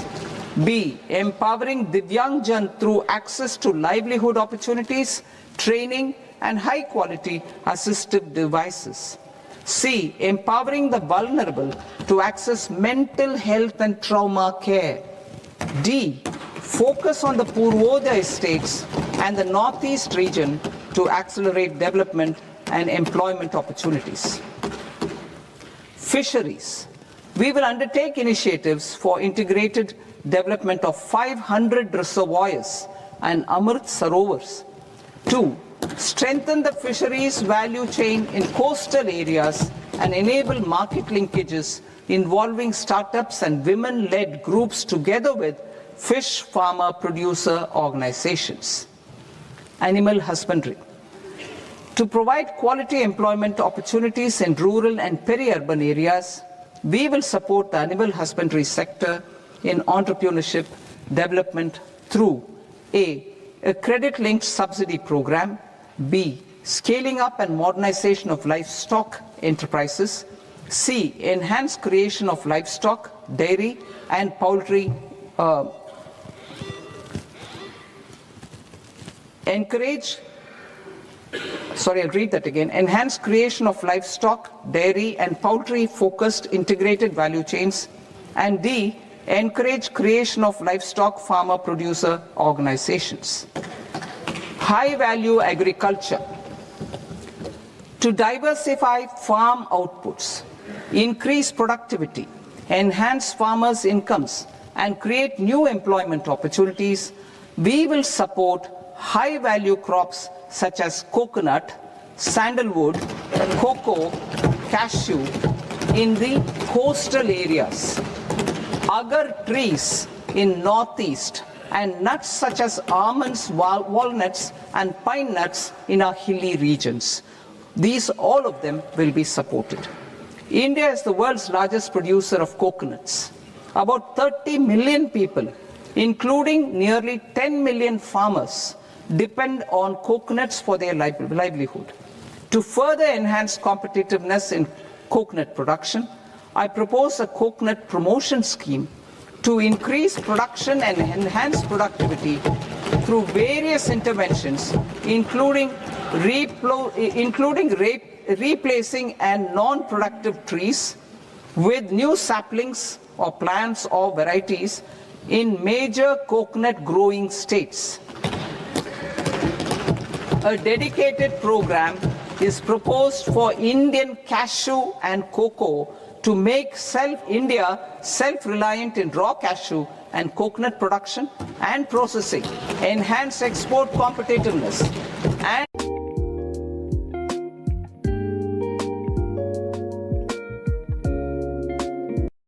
to premium global brands by 2030. Sandalwood. Sandalwood is closely linked to India's social and cultural heritage.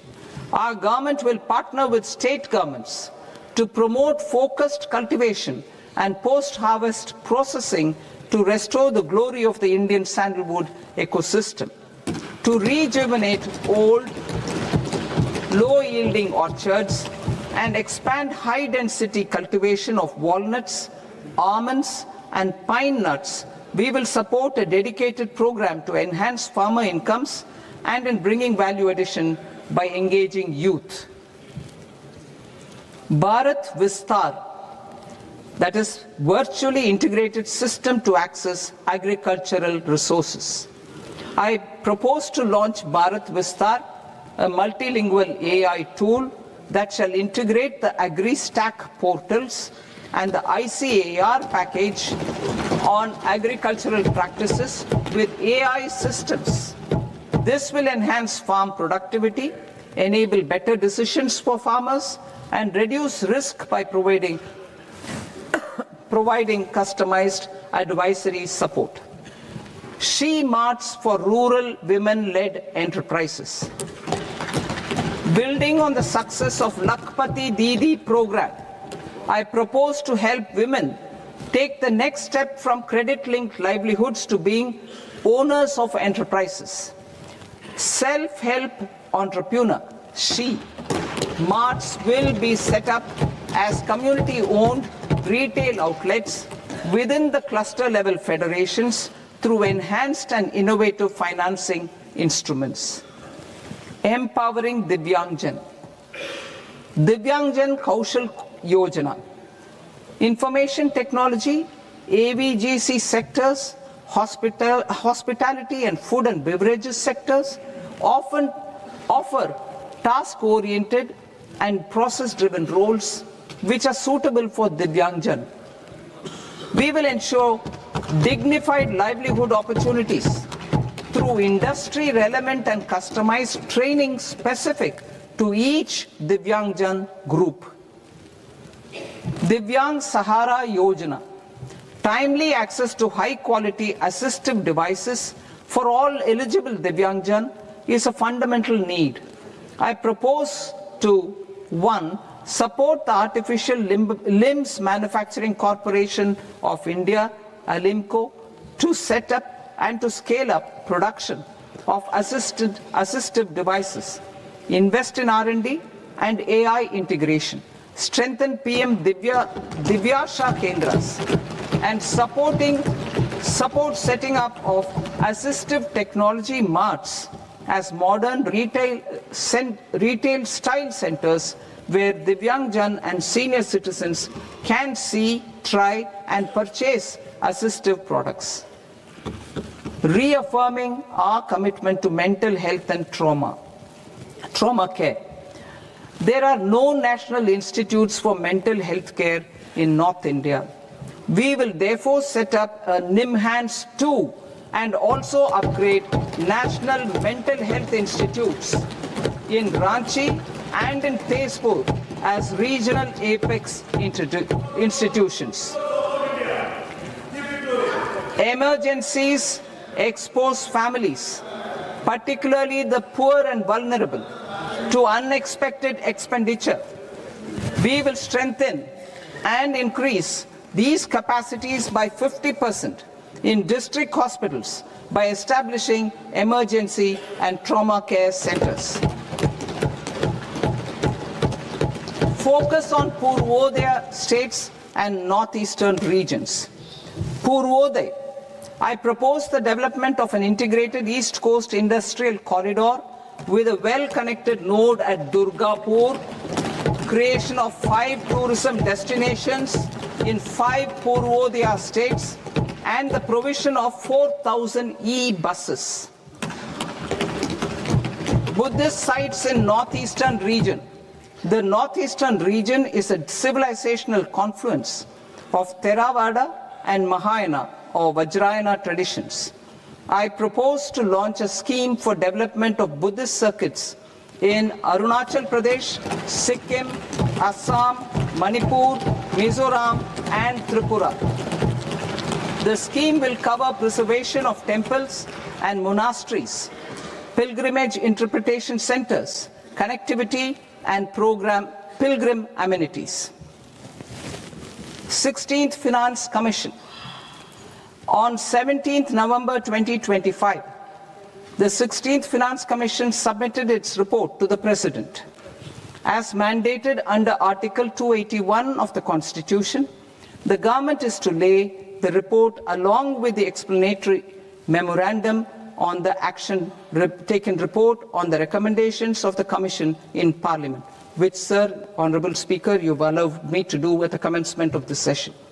The government has accepted the recommendation of the Commission to retain the vertical share of devolution at 41%. As recommended by the Commission, I have provided 1.4 lakh crores of rupees to the states for the year 2026-2027 as Finance Commission grants. These include rural and urban local body and disaster management grants. Fiscal consolidation. Government has been delivering on our fiscal commitments consistently without compromising on social needs.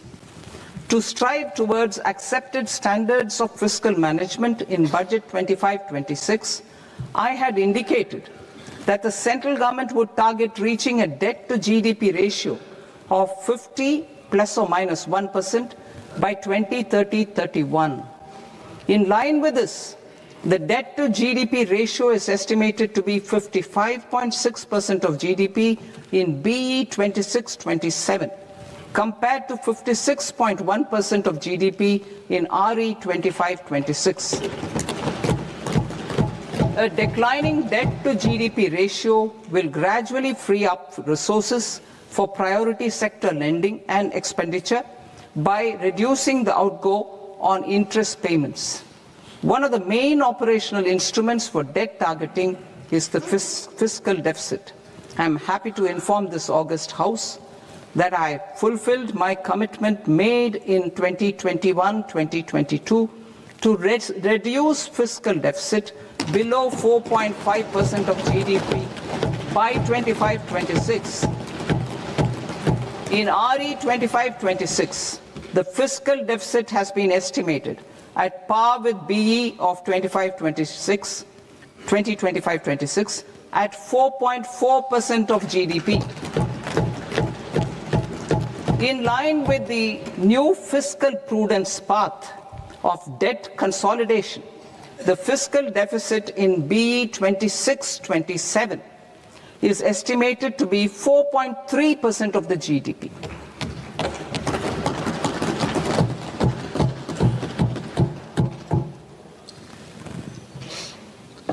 The revised estimates of the non-debt receipts are 34 lakh crore rupees, of which the centre's net tax receipts are 26.7 lakh crore. The revised estimate of the total expenditure is 49.6 lakh crore rupees, of which the capital expenditure is about 11 lakh crores. Budget estimates 2026 to 2027. Coming to 26-27, the non-debt receipts and the total expenditure are estimated as 36.5 lakh crore and 53.5 lakh crore respectively. The centre's net tax receipts are estimated at 28.7 lakh crore rupees. To finance the fiscal deficit, the net market borrowings from dated securities are estimated at 11.7 lakh crore rupees. The balance financing is expected to come from small savings and other sources. The gross market borrowings are estimated at 17.2 lakh crore rupees. I'll now move to Part B. Part B, direct taxes.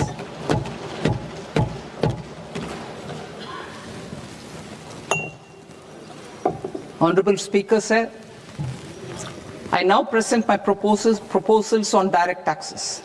New Income Tax Act.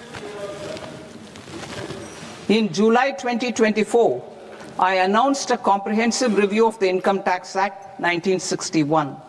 This was completed in a record time, and the Income Tax Act 2025 will come into effect from 1st April 2026.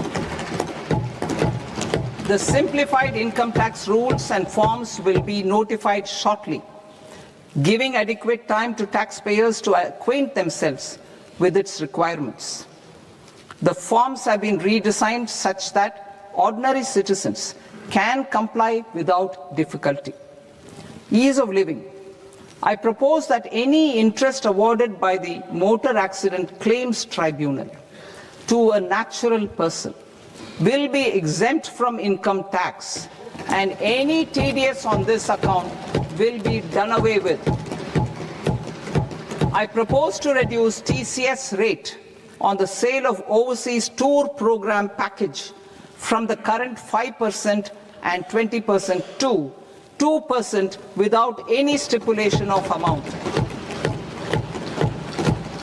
I propose to reduce TCS rate for pursuing education and for medical purposes under the Liberalized Remittance Scheme, popularly known as LRS, from 5% to 2%. Supply of manpower services is proposed to be specifically brought within the ambit of payment to contractors for the purpose of TDS to avoid ambiguity. Thus, TDS on these services will be at the rate of either 1% or 2% only.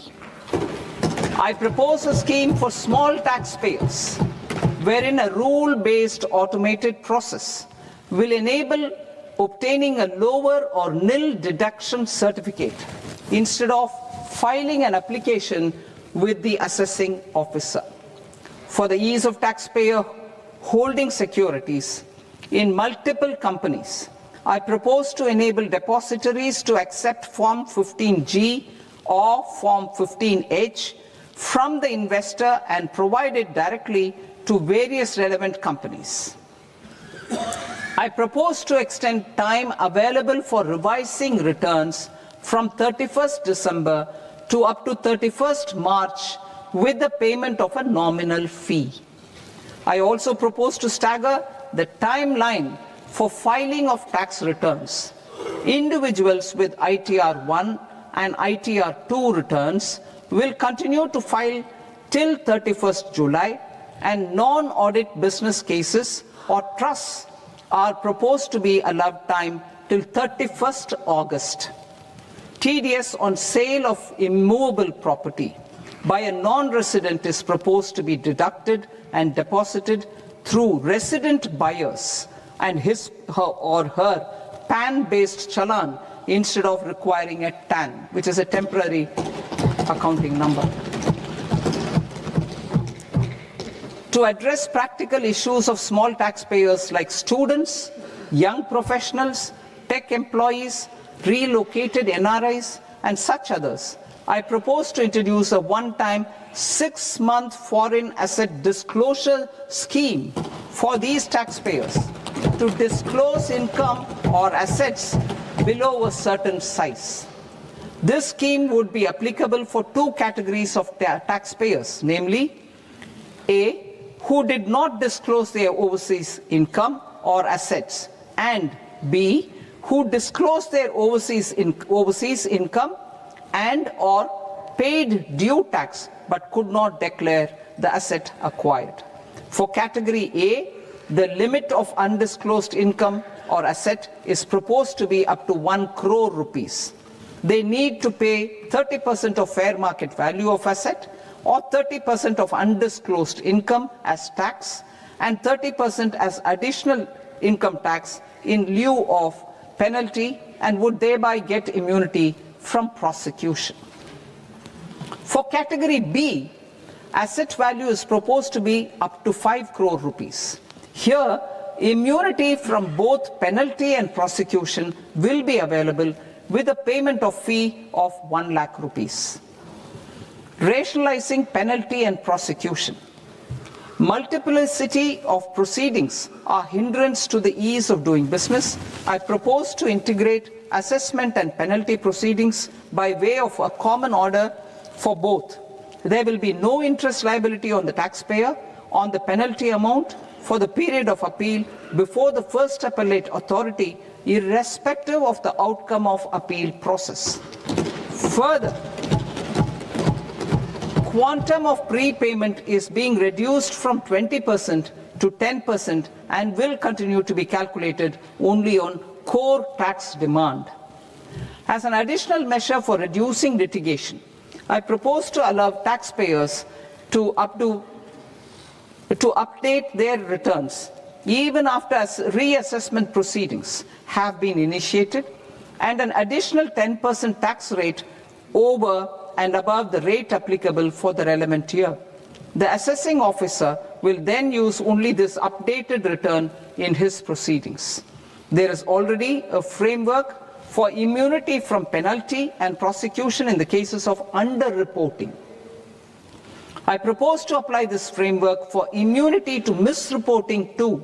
However, in such a case, the taxpayer will need to pay 100% of the tax amount as an additional income tax over and above the tax and interest due.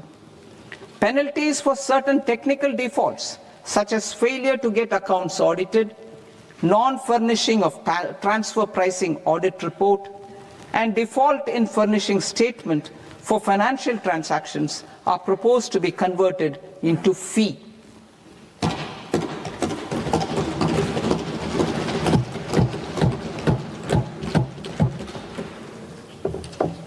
I propose to rationalize prosecution framework under Income Tax Act while maintaining a careful balance for deterrence in some serious offence. Non-production of books of account and documents and requirement of TDS payment where payment is made in kind are being decriminalized. Further, minor offences will attract fine only. The remaining prosecutions will be graded commensurate with the quantum of offence. They will entail only simple imprisonment with maximum imprisonment reduced to 2 years and power to courts to convert even those into fines. There is no penalty. There is no penalty presently for non-disclosure of non-immovable foreign assets with aggregate value less than 20 lakh rupees. I propose to also provide them with success definition ఏంటో తెలుసా నీకు? LOSCR రా. ఆ మన్సూర్ గారు నన్ను మొత్తం నాకబెట్టిండ్రా. నాకెంత 2024.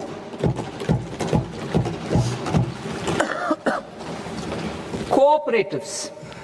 Deduction is already allowed to a primary cooperative society engaged in supplying milk, oil seeds, fruits or vegetables raised or grown by its members. I propose to extend this deduction to also include supply of cattle feed and cotton seed produced by its members.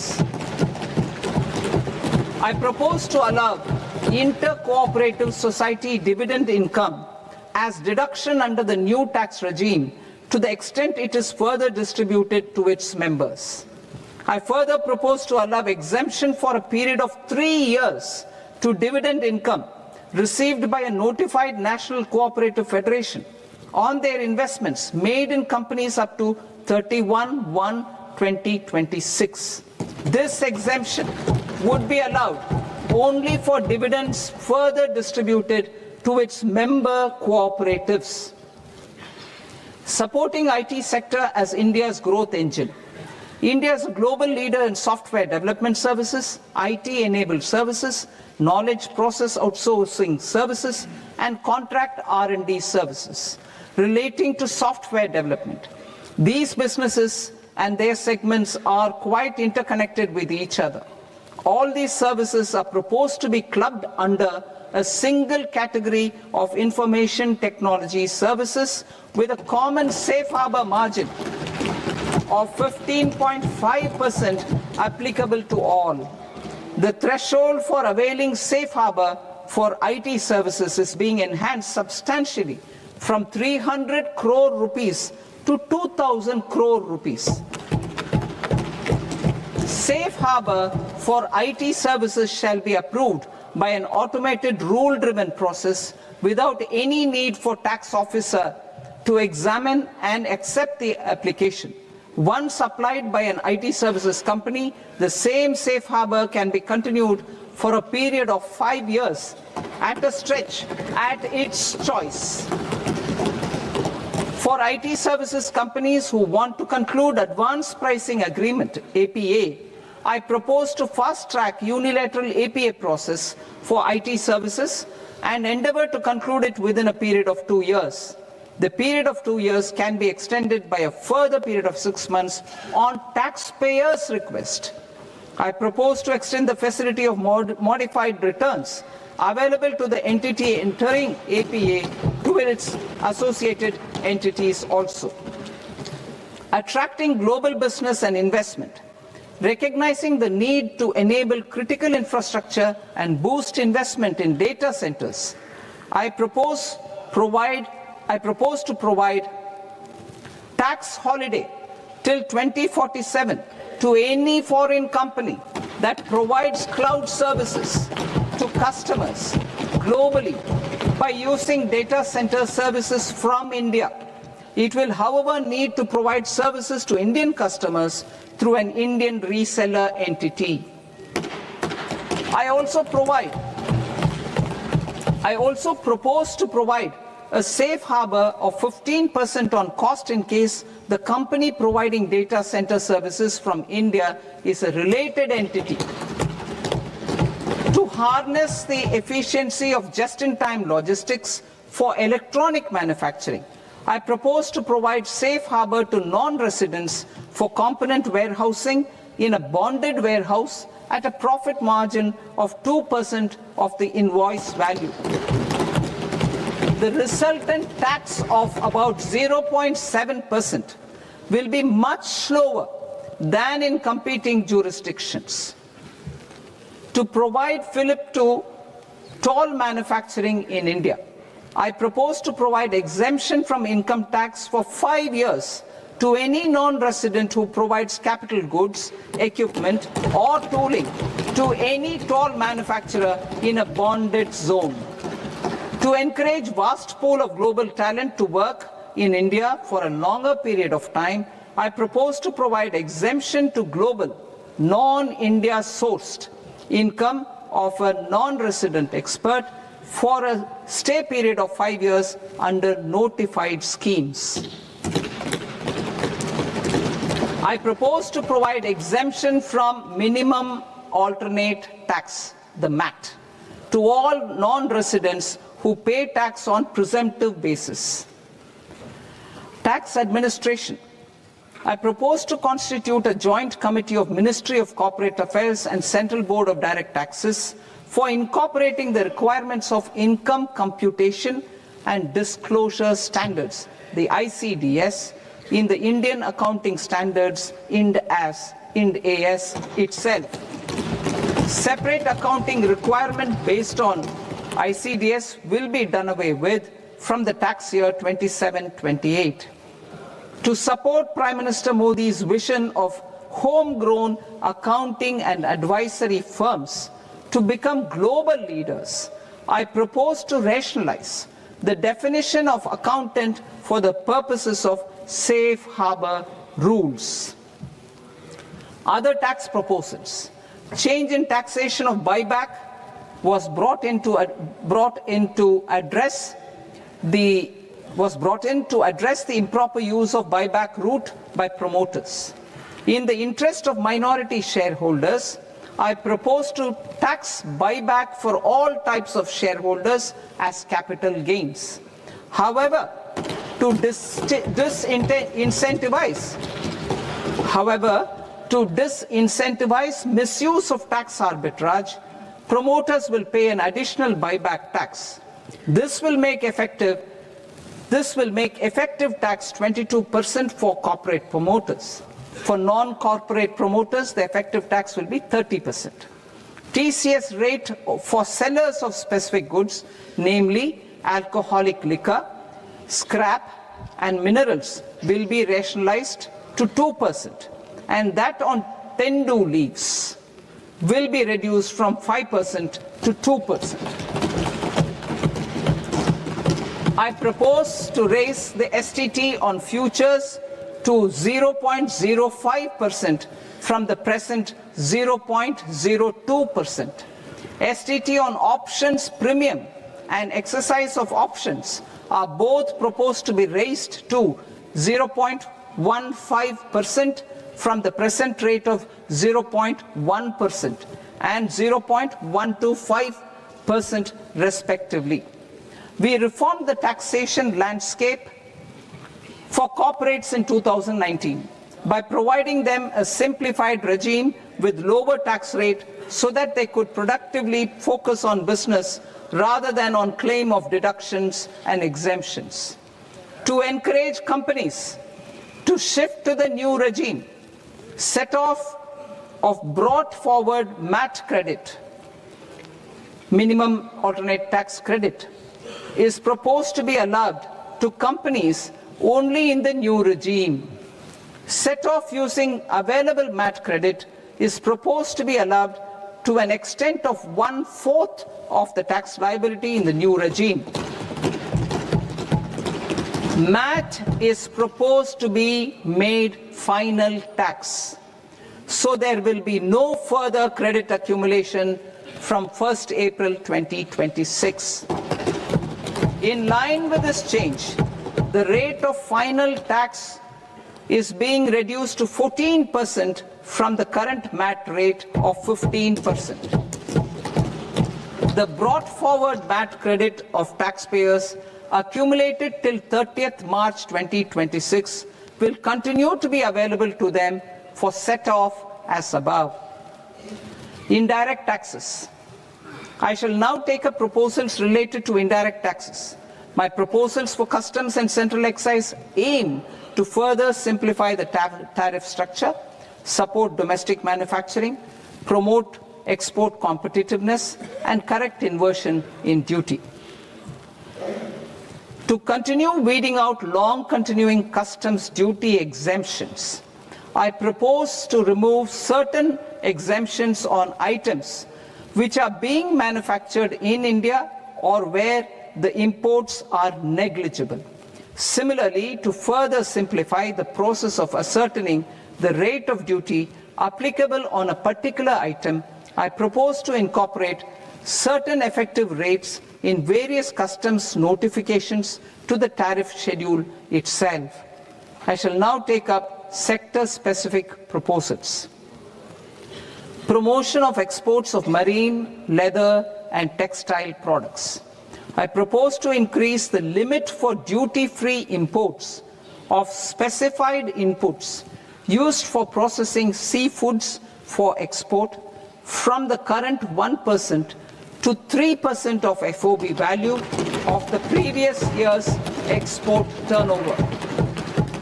I also propose to allow duty-free imports of specified inputs, which is currently available for exports of leather or synthetic footwear, to exports of shoe uppers as well. I propose to extend the time period for export of final product from the existing 6 months to 1 year for exporters of leather or textile garments, leather or synthetic footwear, and other leather products. Energy transition and security. I propose to extend the basic customs duty exemption given to capital goods used for manufacturing lithium-ion cells for batteries to those used for manufacturing lithium-ion cells for battery energy storage systems also. I propose to exempt basic customs duty on import of sodium antimonate for use in manufacture of solar glass. Nuclear power. I propose to extend the existing basic customs duty exemption on imports of goods required for nuclear power projects till the year 2035 and expand it for all nuclear plants irrespective of their capacity. Critical minerals. It is proposed to provide basic customs duty exemption to the import of capital goods required for the processing of critical minerals in India.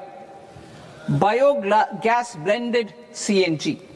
I propose to exclude the entire value of biogas while calculating the central excise duty payable on biogas blended CNG. Civil and defense aviation. I propose to exempt basic customs duty on components and parts required for the manufacture of civilian training and other aircrafts. It is proposed to exempt basic customs duty on raw materials imported for the manufacture of parts of aircraft to be used in maintenance, repair, or overall requirements by units in the defense sector. Electronics. To deepen value addition in the consumer electronics sector, I propose to exempt basic customs duty on specified parts used in the manufacture of microwave ovens. Special economic zone. To address the concerns arising about utilization of capacity by manufacturing units in the special economic zones due to global trade disruptions, I propose as a special one-time measure to facilitate sales by eligible manufacturing units in SEZs to the domestic tariff area at concessional rates of duty.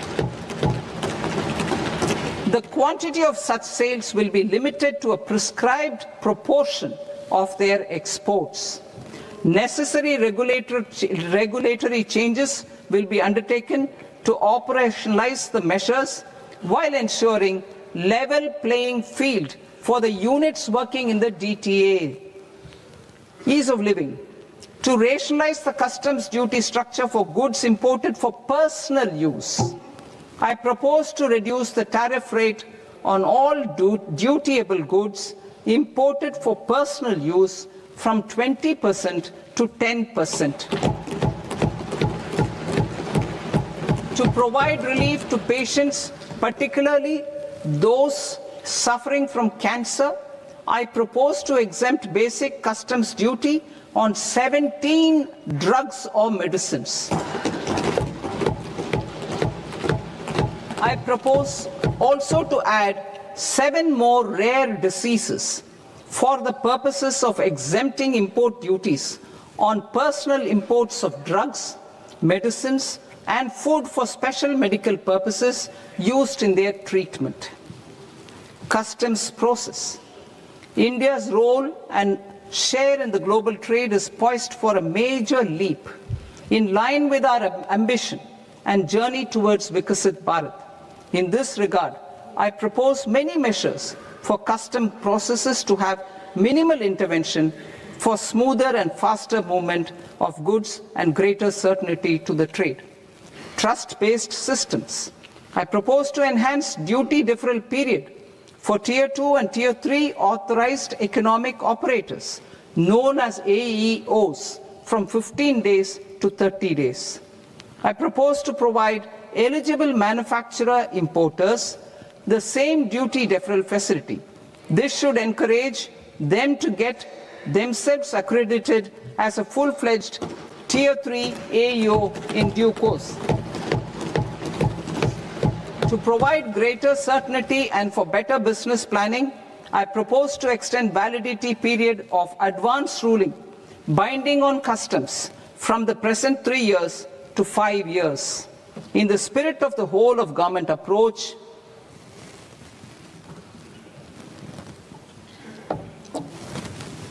government agencies will be encouraged to leverage AEO accreditation for preferential treatment in clearing their cargo.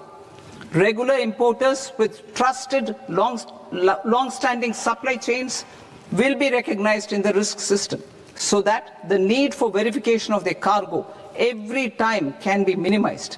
Export cargo using electronic sealing. Export cargo using electronic sealing will be provided through clearance from the factory premises to the ship. For import of goods not needing any compliance, filing of bill of entry by a trusted importer and arrival of goods will automatically notify customs for completing their clearance formalities. This will enable goods to be released immediately on arrival. The customs warehouse framework will be transformed into a warehouse operator-centric system with a self-declarations, electronic tracking, and risk-based audit. These reforms will move away from the current system of officer-dependent approvals and reduce transaction delays and compliance costs. Ease of doing business. Approvals required for cargo clearance from various government agencies will be seamlessly processed through a single and interconnected digital window by the end of the financial year. Process